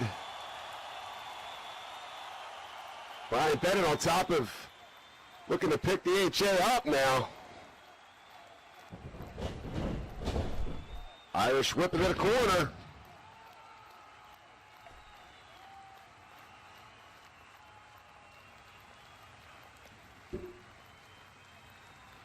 And Bennet looks like he's sizing DHA up. Got a lot of Bennet fans out here today. Yeah, idiots. A lot of idiot fans. The moron Bennet. And DHA tried to come out of the corner, and Bennet just shoved it back into it. You just got called a wanker by an American that made the trip over here. It's amazing. Bennet comes rushing in. It's amazing these hillbillies can even afford to come over here, BK, and support Bennet. Bennet comes rushing in and hits with a very hard stinger splash in the corner, and David Hawk after is, well, in a very, and right now Bennet has got DHA in the corner, shoves him, pulls him out, and kind of smirks and shoves him back again like, not yet, big boy.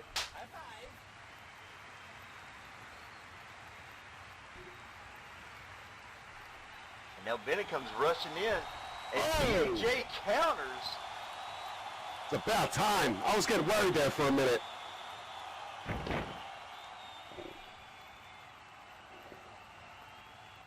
DHA does the smart thing, and he rolls out to the outside.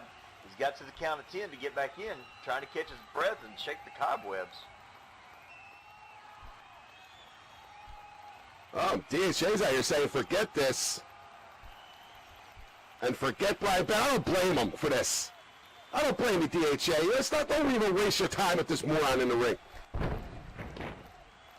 Oh, so this is your proud American that he's going to run from a fight? Not running from a fight. Then where's he going? He's had enough of this.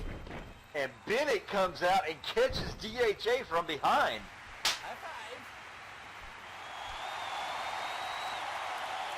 Thomas up to 3 right now. They got to the count of 10 before they're both disqualified.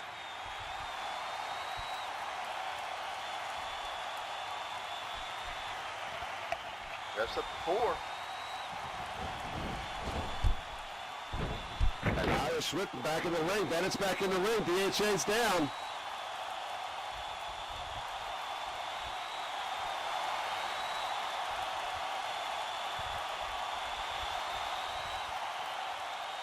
And Bennet is actually letting DHA get back to his feet, even though DHA is kind of out on his feet right now. He's kind of on spaghetti legs. Oh, and a bionic elbow lays DHA flat on his back.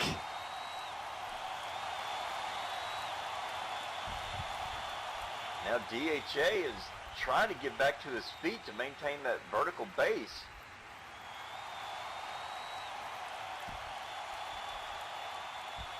Bennet comes up behind DHA. Oh, he hits him with the country roads. Oh, no. Come on, DHA, get up.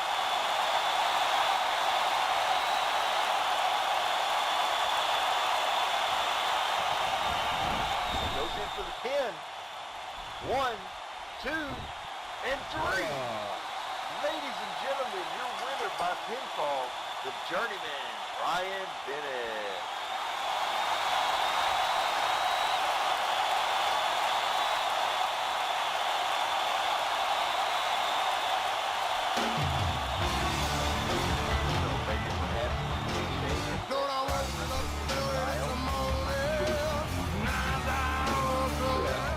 David with the DHA with me looking at the short end of it, kind of looking at the off to Brian. DHA was trying to You know, say, you know what, I don't need this anymore, I'm done. And Brian Bennet, we don't fucking hide, BK. Like the snake he is. Seems to be a going on. Going on. Well, I mean, like I said, me and JP, I just don't did it that whole time. I know better. Listen to me, listen to me. Well, Brian went out there and running his style match. Look at this episode. You're the hell of my sanity. Maybe Bennett's sort of fade crew over there can get back on their duct tape hillbilly airplane and go back home. Now you're just losing your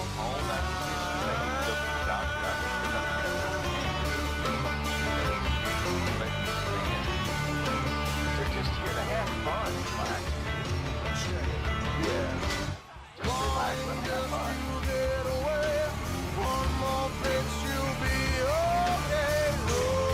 Handle the fan on profession, homeboy. Yeah, I'm fine, BK, all right? I'm fine. I can handle these idiots. Oh, okay. You think a bunch of these little hillbillies are going to get in my head? Absolutely not. Well, obviously they are. But then again, getting in your head is really not all area of the crowd of that. Well, All right, ladies and gentlemen, we are coming into our female triple threat match.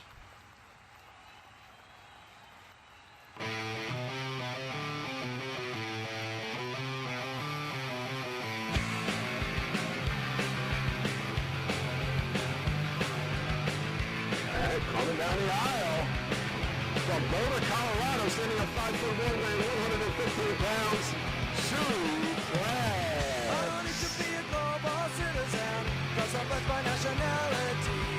I'm a member of a growing populace, we enforce our popularity. There are things that seem to pull us under, and there are things that drag us down. But there's a power and a vital presence that's lurking all around. We got the American Jesus, see him on the interstate. We've got the American Jesus, he outbuilt the president's estate.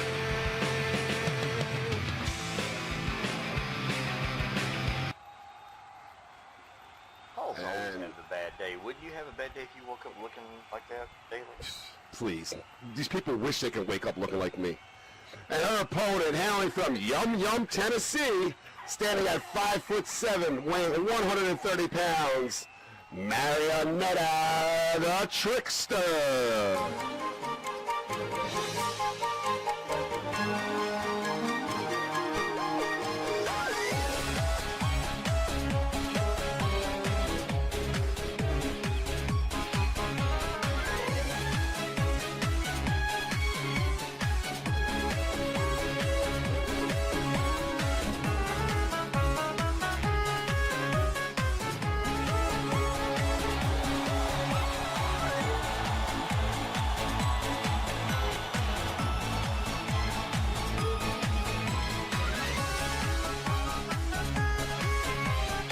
What the hell is that?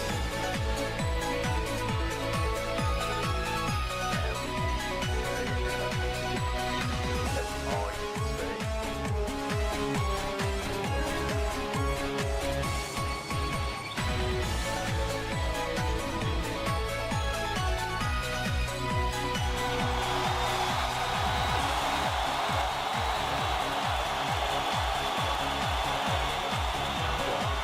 You know, I get people throw pies at me all the time, if you know what I mean, DK.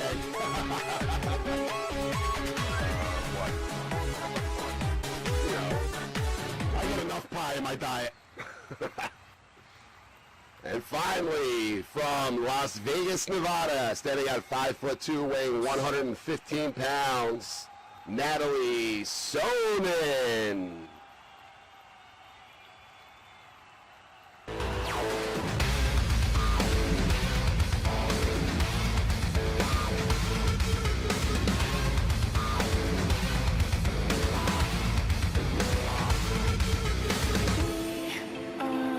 Lose ourselves along the way. So when it sounds, we lose ourselves. someone in now. Always waking in the sleep. Your mind's a sick of always asking how. I always end up cutting deep, deep, deep, deep. I said it out here in the rain. Golden hope is gone insane. There is only so much my mind can take. I'm about to play.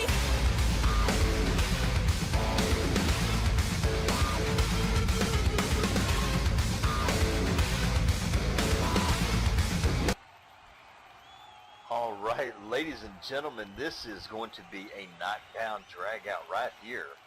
You got 3 of the best women on our roster, and they are all in the ring at one time.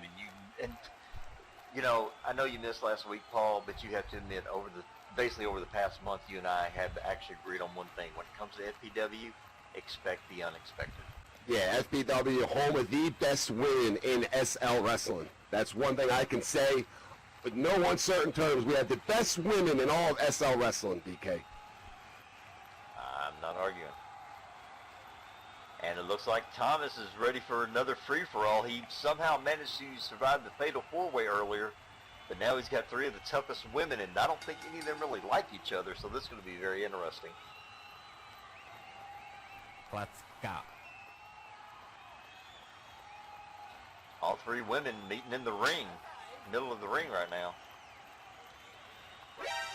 And Sue hits Marionetta with a chop of real Native American Liz Warren. And then Natasha hits her with a spinning back kick. Oh, and Natalie Sonnen. Sent Marionetta over the top rope with a Rogan spin kick. Sue moves over close to Natalie.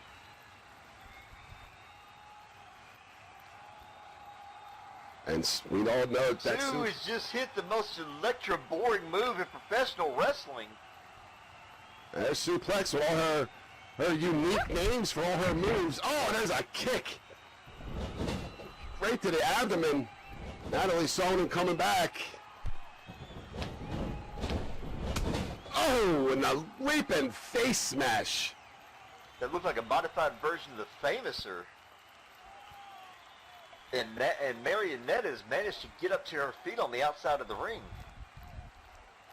I mean, Marionetta's playing it smart, though, staying outside the ring, giving herself a little bit of a breather while these two beat each other up.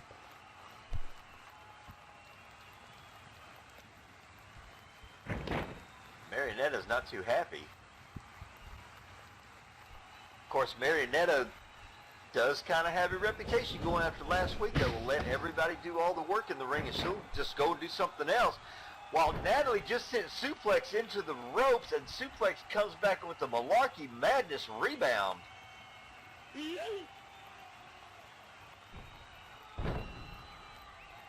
And now Sue just hits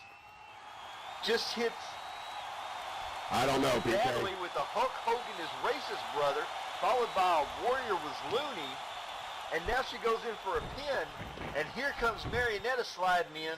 We got one, and it looks like Marionetta broke the pin up after 1 count. I mean, she could use all them unique names as she wants. She has to deliver on them, BK. Suplex.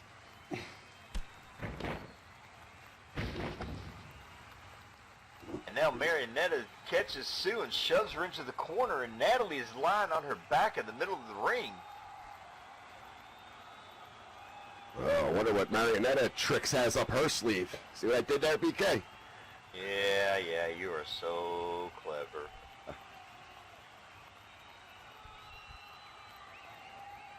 Let's go for the Irish whip. Natalie Sonnen coming back. Oh! She gets caught with another Rogan spin kick by Natalie. The same kick that sent her over the top rope earlier. And now she goes after Sue and Oh, they roll out of the ring. hits her with a over-the-top clothesline, but both women with the momentum, they both ended up going out. And all Thomas can do is just say goodbye. No countouts, no disqualifications. And now Natalie back in the ring. Marionetta still reeling from that kick she took earlier. I mean, one thing we both can agree on, BK, is Natalie Sonnen is near the top of the best women in SL Wrestling, how agile, quick, and fast she is. Oh! What? I've never seen that. What is that?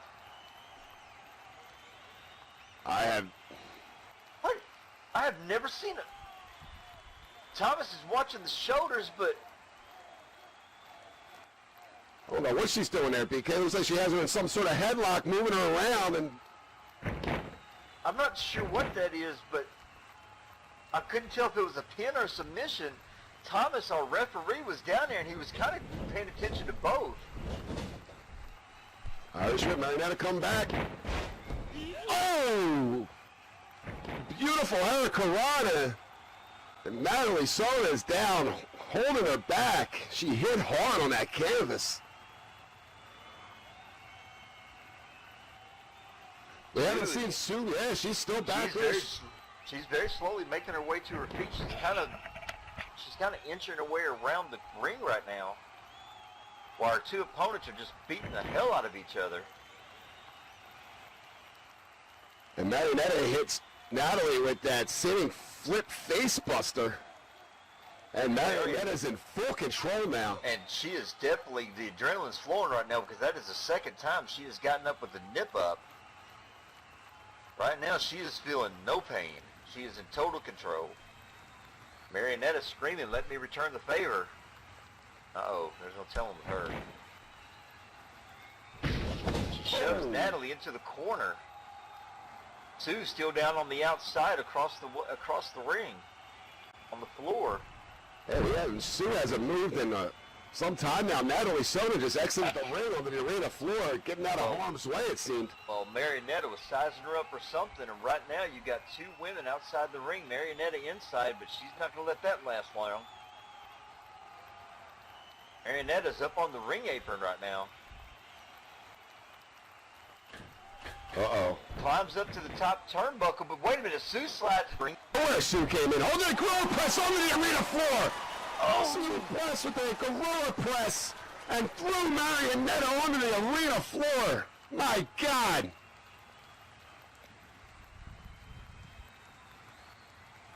And these women are bringing it on tonight, BK. Absolutely, and suplex up on that top turnbuckle. It comes off with a swanton bomb, and both of them move out of the way, and I think Sue hit nothing but if her back's not broken, it's going to be a miracle. Wow. Natalie gets up and tries to get out of harm's way, and she staggers, and right now the barricade is what's holding her up, while Marionetta is taking advantage of the stake by suplex. They may have to call the EMTs out here after that fall. And Marionetta threw a suplex back into the ring. Let's go for that easy pin now. 1, 2. Oh, where did she get the strength to kick out from that, BK? I have no clue. That is one where I'm going to say I do not know, because I don't care who you are. That fall would have. I don't see how she's able to do anything right now. You got all three women in the ring now. Natalie was able to make her way back into the ring.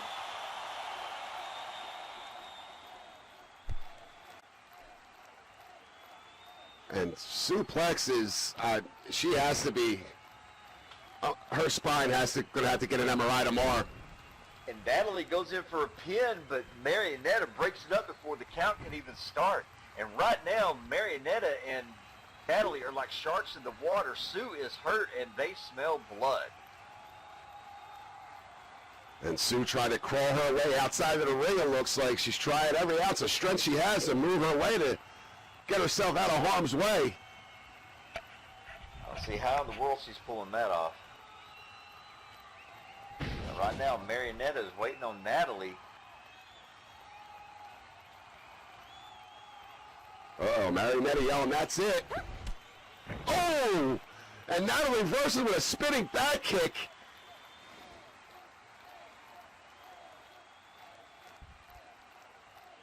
Oh, see suplex over there in the corner over there. Oh, and Natalie with the Showtime kick.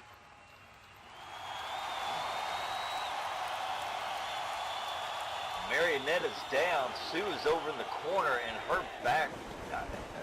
I don't.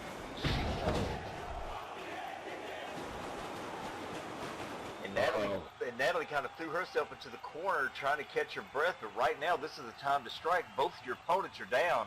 Suplex is probably taking the worst beating. Who do you strike, BK? They're both down. I mean, do you go after suplex, who took that devastating senton bomb flat in the face on the outside, or do you go for Marionetta? To be perfectly honest, I would have to say go after Sue. There's no way she can't get any strength. She can't do anything. Her back may be, there may be something dislocated. It could be a slipped disc. You never know. But Natalie tried to go after Marionetta. Marionetta still got life in her and punches Natalie back into the corner, and then goes up for the corner 10 punches. Yeah, I would say Thomas Gallagher's not doing the count here. Well, he doesn't have to. There's no disqualifications. True that. You're right. And Natalie got brought out of the corner via monkey flip, and Marionetta once again with one of them very athletic nip-ups. Sue is over here in the corner, and I don't know if she's going to be able to even walk out of here on her own power when this is over with. Oh! And I don't even know what the name of that move was. Marionetta just come flying off of the top turnbuckle with a diving corkscrew arm drag. And right now, Marionetta's in charge.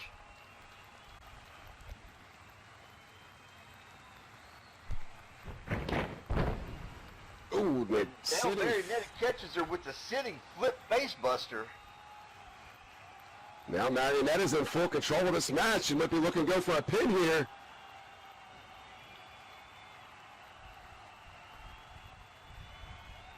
Trying to get on her feet, back on her feet here.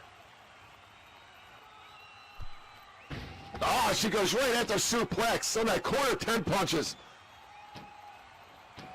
Very smart move by Marionetta. Go after the weakest link. And brings Sue out via monkey flip and puts Sue where she lands and jars that lower back again, the one that she hit very hard earlier when she tried that swanton from the top rope onto the floor and completely missed both opponents.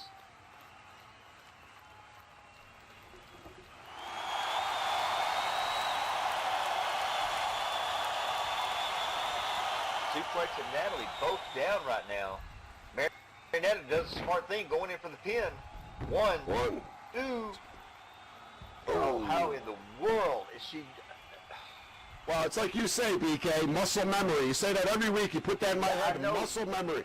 Yeah, I know. It's muscle memory. It's your training. I get that completely. But this borders on, sensibility over pride. And now Sue's turned her attention back to Natalie.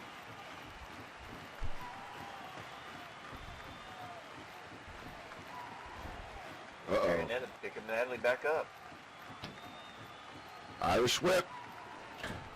Oh, and Natalie comes up with a springboard Superman punch. Oh! And knocked Marionetta halfway across the ring.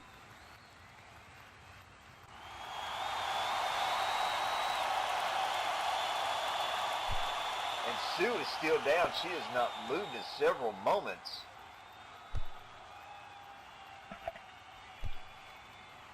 Looks like that's who Natalie's turning their attention to.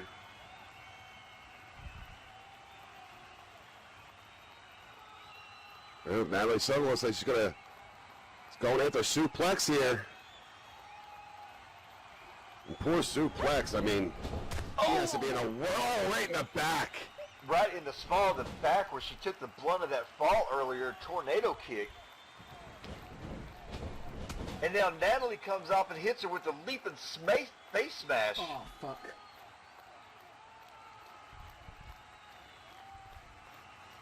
Suplex is in a world of hurt right now.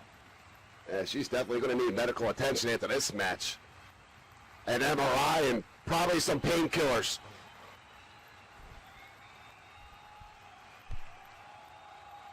And right now, Natalie has now turned her attention, looks like back to Marionetta. But wait, how is Sue standing up? Talk about courage. She is showing a lot of heart. She definitely is standing up after all that punishment her lower back has taken. And now she just falls into the ropes. And right now the ropes are the only thing that's holding her up. I don't know how much more she's going to be able to handle. She's actually going to be able to take. I don't want to see anybody end up hurt, but this has been a great matchup. Natalie Sonnen going after Marionetta now. And throws Marionetta towards the ropes. And Sue actually catches Marionetta and drops her over the top rope. With Biden's staircase. Oh, and Natalie comes running in, and Sue catches her with the Biden staircase as well. And somehow or another, the smallest and the most injured of the three is standing tall in the middle of the ring. Oh, no, don't do it. Oh! Oh, my God. She's a glutton for punishment. Sue just hit the infrastructure weak. Oh, my God. What the hell is she thinking, PK? It's probably one of those things, she wasn't thinking. She saw her opponents, and the adrenaline kicked in. Once again, the muscle memory. She wants to win the match at all costs. And somehow or another, Sue is standing tall, and she just picked up Natalie and threw Natalie back into the ring.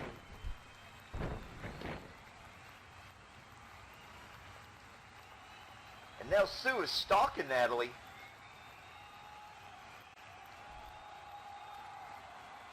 What's Sue going for here? Marionetta is out on the floor. She's not moving.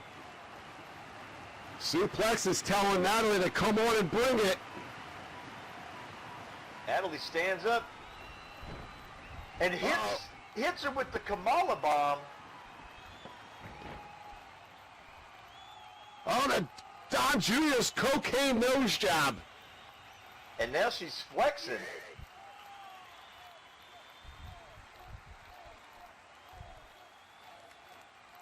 Oh, she looks like she's going to the top rope. High rent district here. It's very hot.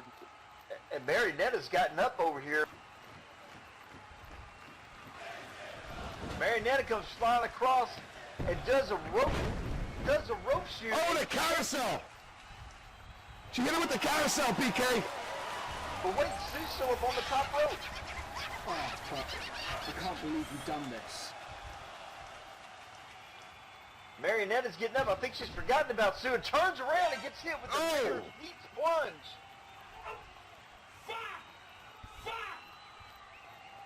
Sue goes in for the pin. 1, 2, and 3. Wow, what a comeback. Ladies and gentlemen, your winner by pinfall, Suplex, the American athlete. What a comeback there that was.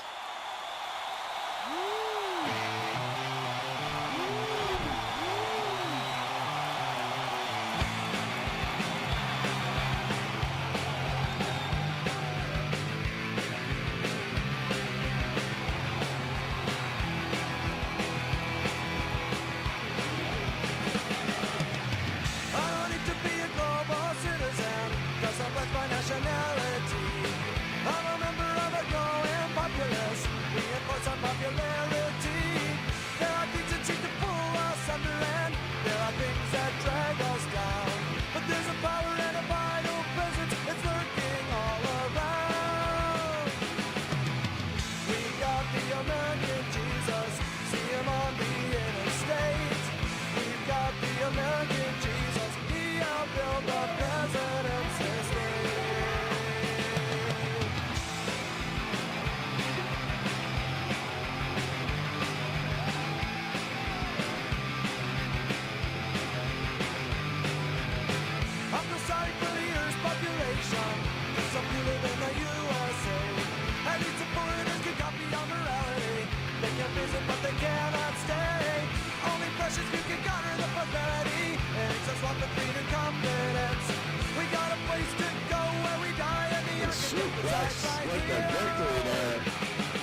I'll tell you that much. Absolutely. Definitely no argument here. That was a hard-fought victory. That was another one of those, no matter who won, they definitely earned it. All right, ladies and gentlemen, in case you were not here for the opening promo, our illustrious owner, Stuart Wharf, came out and made a huge announcement. Starting next week, we are going to be having tournaments that's going to be heading towards the Royal Clash. There's going to be tournaments in the female division and tournaments in the male division. And at the Royal Clash, there is going to end up with 2 triple threat matches. Each match in the respective division is going to determine the very first FPW men and FPW women's champions. There we go, next week.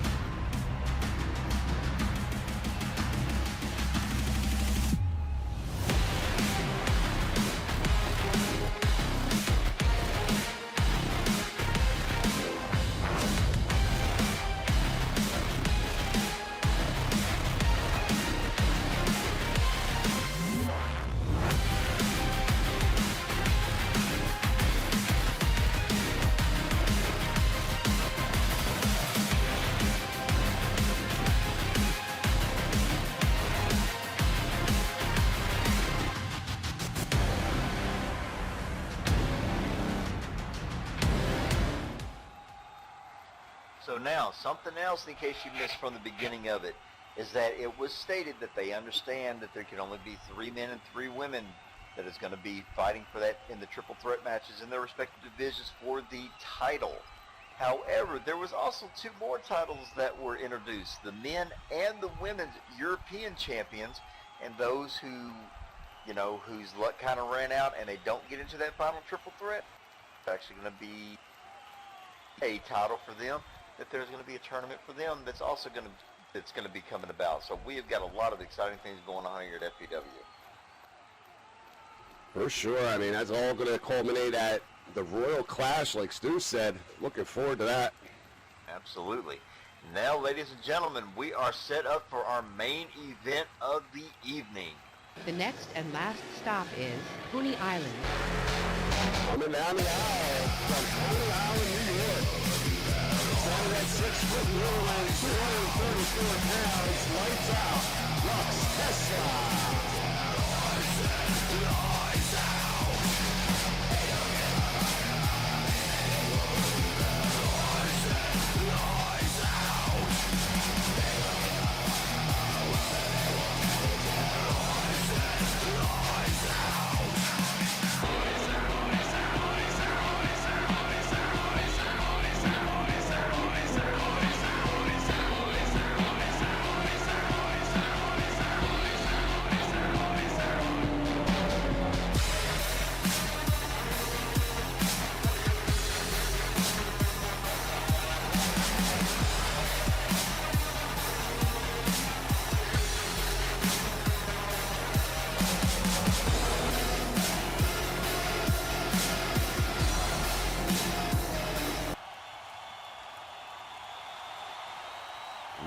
From San Antonio, Texas, standing at 6'3", weighing 230 pounds, the culture, Skillex.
appetite. Dreams, fuck your life. Dreams, fuck your life.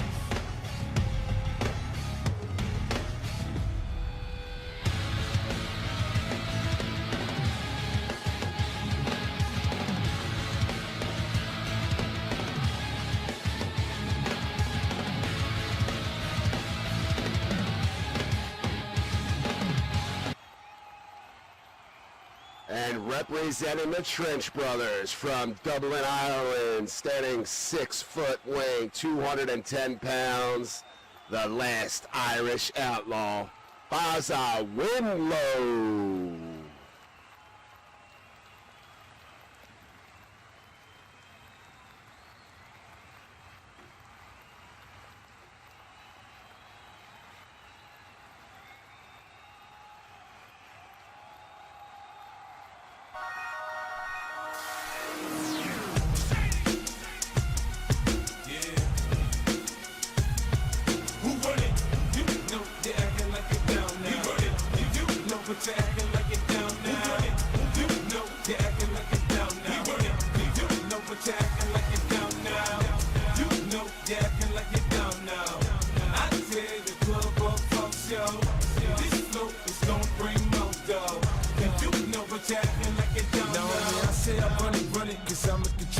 Hypnotic, gonna see a couple shots of Patron. I ain't you feeling alright? I get your eyes to Kayne. Party poppin', shawty says she coming with me tonight. I ain't so delayed, I ain't snapping and popping either. I'm bobbing my head or I'm just standing there watching. I'm a hustler, I hustle. You can tell that I'm paid and I protect what I got. I'm in the house with my blade, nigga. You front, you gon' get it. Okay, now maybe I'm sitting, cause I want you to trip.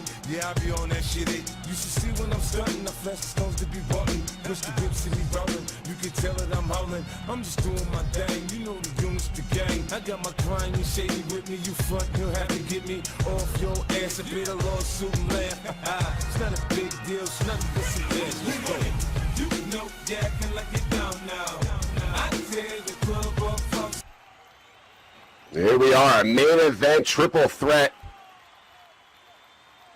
Yeah, this is going to be one of those that I mentioned it before at the pre-show. You know, Skillex and Lux had a great match at Chase the Sun. They shook hands and seemed to be on the same page. Now you're throwing Bozo Windblow in here. It's Bazza Windlow, BK. Bazza Windlow. You, tomato.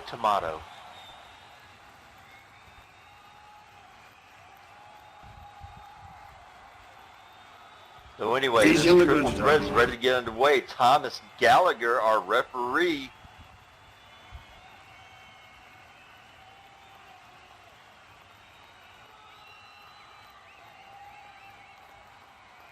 Here we go, waiting for the bell to get this started.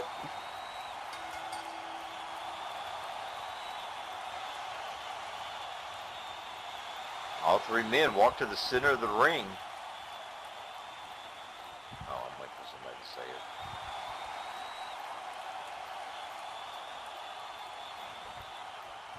It's like they're jabbering to each other here. Oh! Oh! And Lux wasted no time and hit a strike combo into a fisherman neck breaker. And right now, Lux is going right after Bazza. I'll say it right for you. Goes in for a pin. One.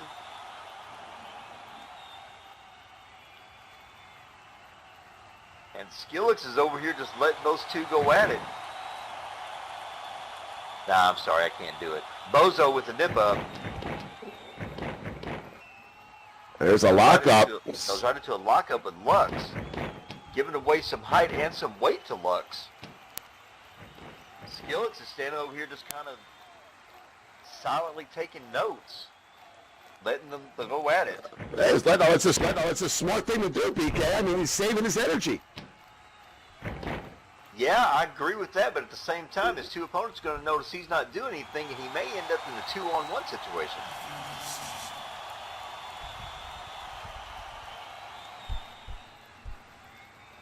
And Bazza right now, Bazza, he's got the upper hand, but is it really an upper hand if all three men aren't doing anything? Well.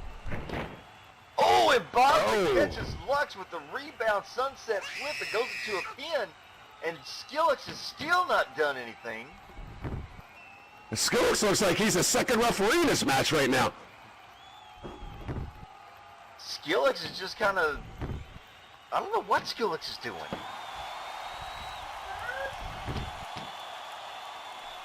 Well, he's conserving energy, that's for sure. Well, he is, but if he screws around too much, he's going to end up losing and not even getting involved in the match. Well, it's like, it's like chess, BK. You strategically position your pieces until you're ready to attack. Maybe he's just waiting for his right time to attack. All right. Okay. And Bozo comes rushing over to Skillex, and Skillex just dumps him casually over the top rope with a back body drop. Lux is getting up. I don't think he realizes it's just him and Skillex now. Skillex comes running across.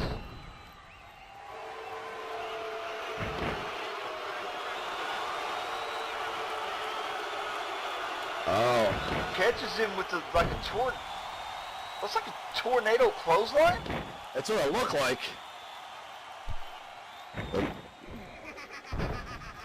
Oh! And this is back and forth action. I mean, it's... And I'm being told that those maneuvers that Skillex was hitting Lux with is actually called the sling blade. Oh, it looks like Lux got back on his feet pretty quick. Now they're squared up right in the center of the ring. And now they're doing this got shades of Muhammad Ali. And it looks like Lux is trying to punch Skillex, but Skillex is dodging, basically doing a rope-a-dope. Skillex comes in, catches him with the anaconda vice. Thomas is in there asking Lux if he gives up. Bozo's back in the ring, comes over and does a rolling thunder to break it up. Yay!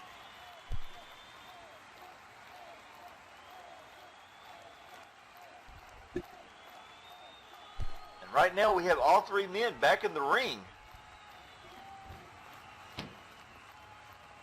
And now it's Bazza going after Skillex. Got him in that corner now. Oh!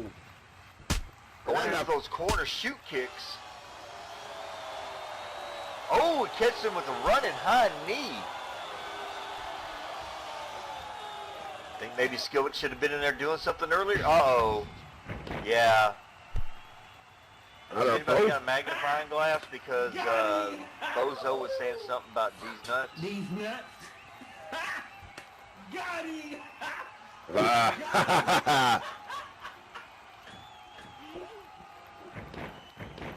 And now he's... you know what? No, I'm not even saying it. Nope. Oh, yeah, Bazza's he's in full control right now, BK. Yeah, do you want to call what that move is?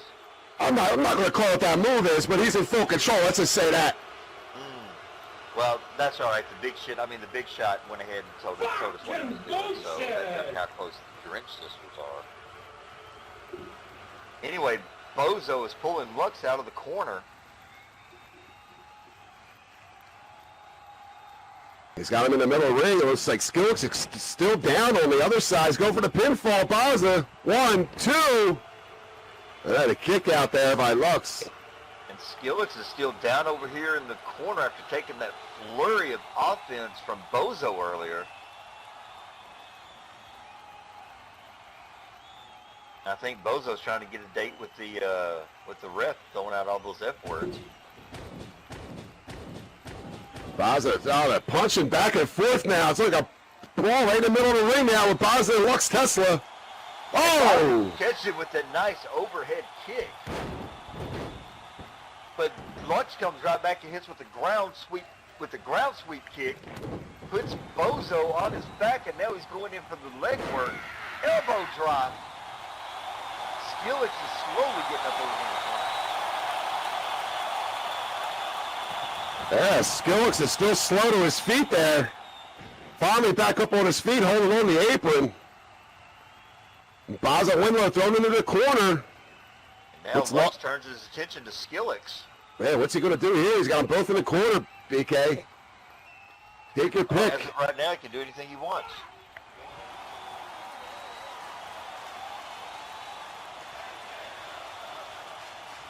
Looks like he's moving towards Skillex. Skillex coming out to meet him. Oh, and a knee lift. Oh, and a flurry of knees to Skillex. And he ends up putting Skillex into a corner with a hard hammer throw. And Skillex actually hits Bazza with a clothesline. So Skillex actually used the momentum from his opponent's move to actually inflict more damage onto Bozo. I mean, this is going to be an unfair advantage here for Bazza Windlow. 2-on-1, if you know, Lux Tesla and Skillex could just take their time and just beat Bazza up. And Just saying, it's an unfair advantage. right now, Skillex has got Bazza and Lux in the corner, and he's actually going after both of them. And right now, Skillex is walking a mud hole in both of their chests. Oh, fuck. I can't believe And now I'm doing Baz this. is... Both down and Skillex in control. This is what Skillex was doing. He was just saving his energy, PK. And Skillex has got them both in the corner, and there's no... This is actually perfectly legal because they can't use the ropes for a break. And Lux is in here. Got them both in that ankle lock. And Lux is actually throwing elbow strikes into the face of Bazza, and it looks like, has Bazza been did one of those elbows slice Bazza's head? Really can't see. It is. Bozo has been split open, and I'm not sure what it was from, but the last mark that I saw before I saw a drop of blood was an elbow strike from Lux.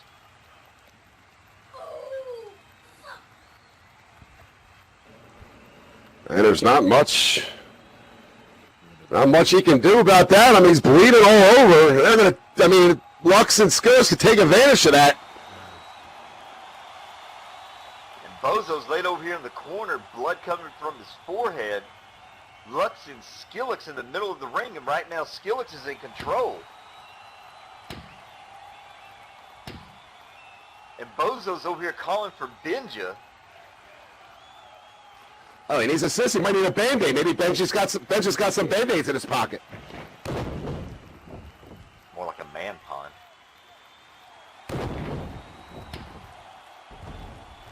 And once again, they go back into the Shades of Ali, where Lux is actually fallen into Skillex's trap, and he's trying to punch Skillex, and Skillex is letting him tire himself out.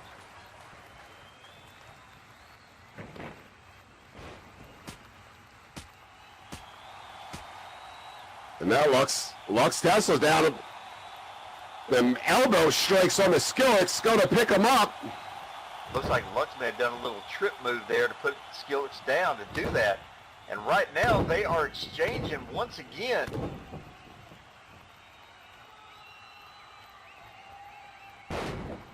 Oh! Hits him with the fisherman neck breaker into a pin. He's going to pin one. Two. Ooh. Bozo's over here talking about messing his face up. I actually think it's an improvement. He could be seriously injured, BK. Show some sympathy. Okay, sympathy shown. And Bozo's more worried about what I'm saying than he is worried about winning this. He just told me, really? Yeah, he's got a modeling career to worry about. His face has a $1 million life and $1 million insurance policy on it. The only modeling career that he has is anything where you put a blindfold on him and nobody's going to look at it. And Lux just threw Skillex very awkwardly into that corner.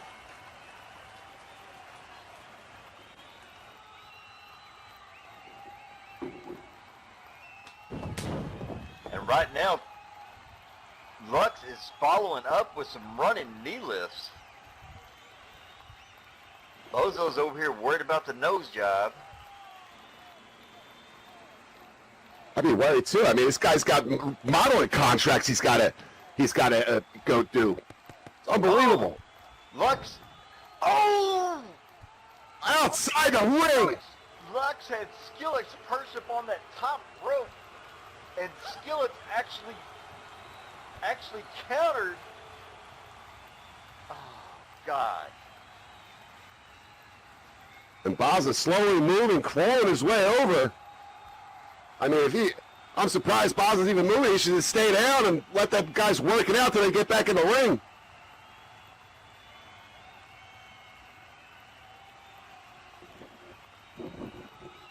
I guess after this, I can't call him Bozo anymore, because after that nose job, he'd be Pinocchio, right? That's disrespectful, BK. I mean, the guy's bleeding right now. We don't know what his state is right now, and you're making fun of him. He's bleeding. He's a wrestler. Boo-hoo. You know, you could have a concussion for all we know. Well, it's not like he used his brain for much anyway. And right now, we got Lux and Skillex out here just out here throwing hands outside the ring. Bozo is, for whatever reason, he's trying to crawl over to the action. He's using the ropes to get up. He's back on his feet there, looking down on him. Oh! And Skillex just power bombed Lux into the barricade and nearly bit Lux in half. What's Bazza got planned? It looks like he's standing on them ropes, PK. He might have some in his mind. Benji yelling in instructions to him to jump on him. I don't know if Bazza wants to do that. And Skillex is over here hitting Lux with some European uppercuts. Oh! Oh, now Lux fell into the crowd. Lux just got put over into the crowd by Skillex.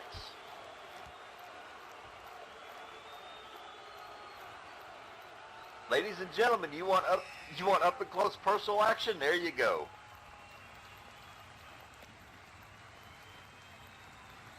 And Skillex has hopped over going after Lux, and Bozo is staying up in the ring. And they're fighting into the crowd here. People are going to get those money's worth over there. Absolutely.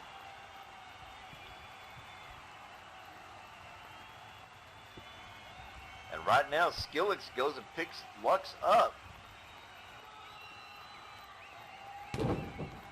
Oh, and Lux catches Skillex with a headbutt. It looks like he just stood up suddenly, just caught him right under the knee, and a snake eyes performed on the... Oh. That could crush your larynx if your windpipe gets caught just right, because that is not a very thick barricade over there. Oh, it's not. And I mean, Bazza's getting good rest right now. He's trying to recover from that. Get his blood, get his blood flow running right, so he's not bleeding as much. Get back into this match.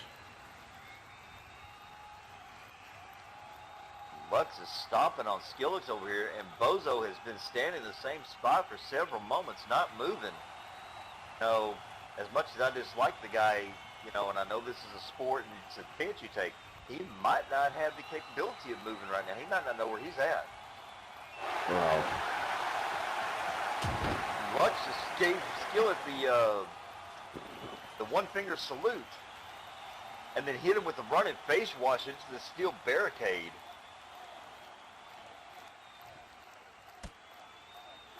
Now they're fighting over there, back and forth punches. Oh, there comes Bazza! And Bozo just leaped off of the top rope, using it as a springboard leverage, and launched himself. Went completely over the barricade and landed and hit both of his opponents. Yes, that's it. And there you go.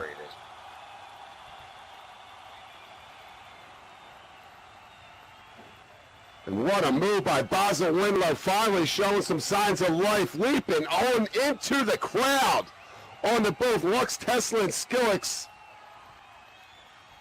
And now, ladies and gentlemen, all three men are on the other side of the barricade.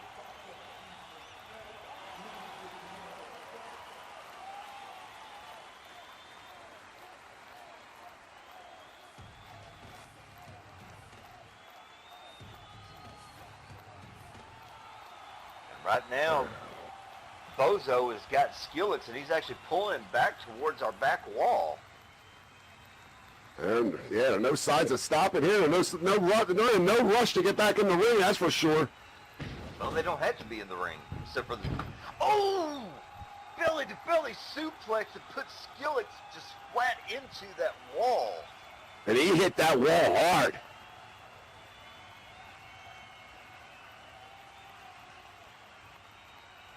Over there by that goofy Dragon Ball Z figure. And Lux has made his way to his feet, but right now he's using the barricade to keep himself up.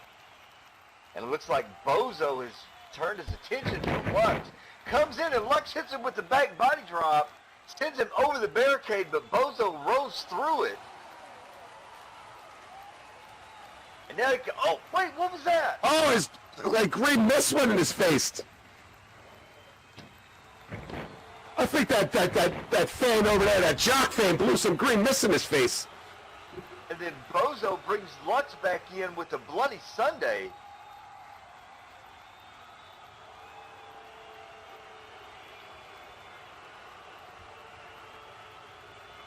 Well, Bazza's got to get him back in the ring.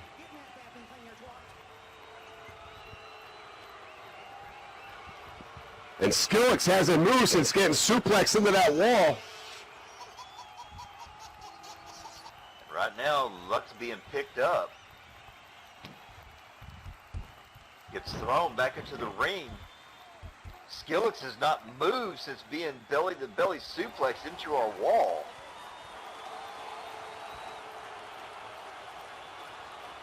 Right now, Bazza. And Benja yelling instructions to finish him. Lux Tesla's back on his feet. Oh, he comes in and sets him up, gets caught with the buckshot lariat. Oh boy. And gets hit with the jet setter. Lux's new finisher. Is this going to be it? 1, 2, and 3. Ladies and gentlemen, your winner by pinfall, Lux Tesla. And that jet setter was devastating. I mean, come on, he actually countered. Listen to it. He countered the buckshot Larry.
We're winning there. Lux Tesla celebrating a big win there in the main event here at Rock the Dragon. Now, once again, another hard-fought match that we saw here, being our second triple threat of the evening and also having a fatal four-way. Every single one of these matches tonight, ladies and gentlemen, every winner definitely deserved it. Absolutely. There was nothing telegraphed in here today.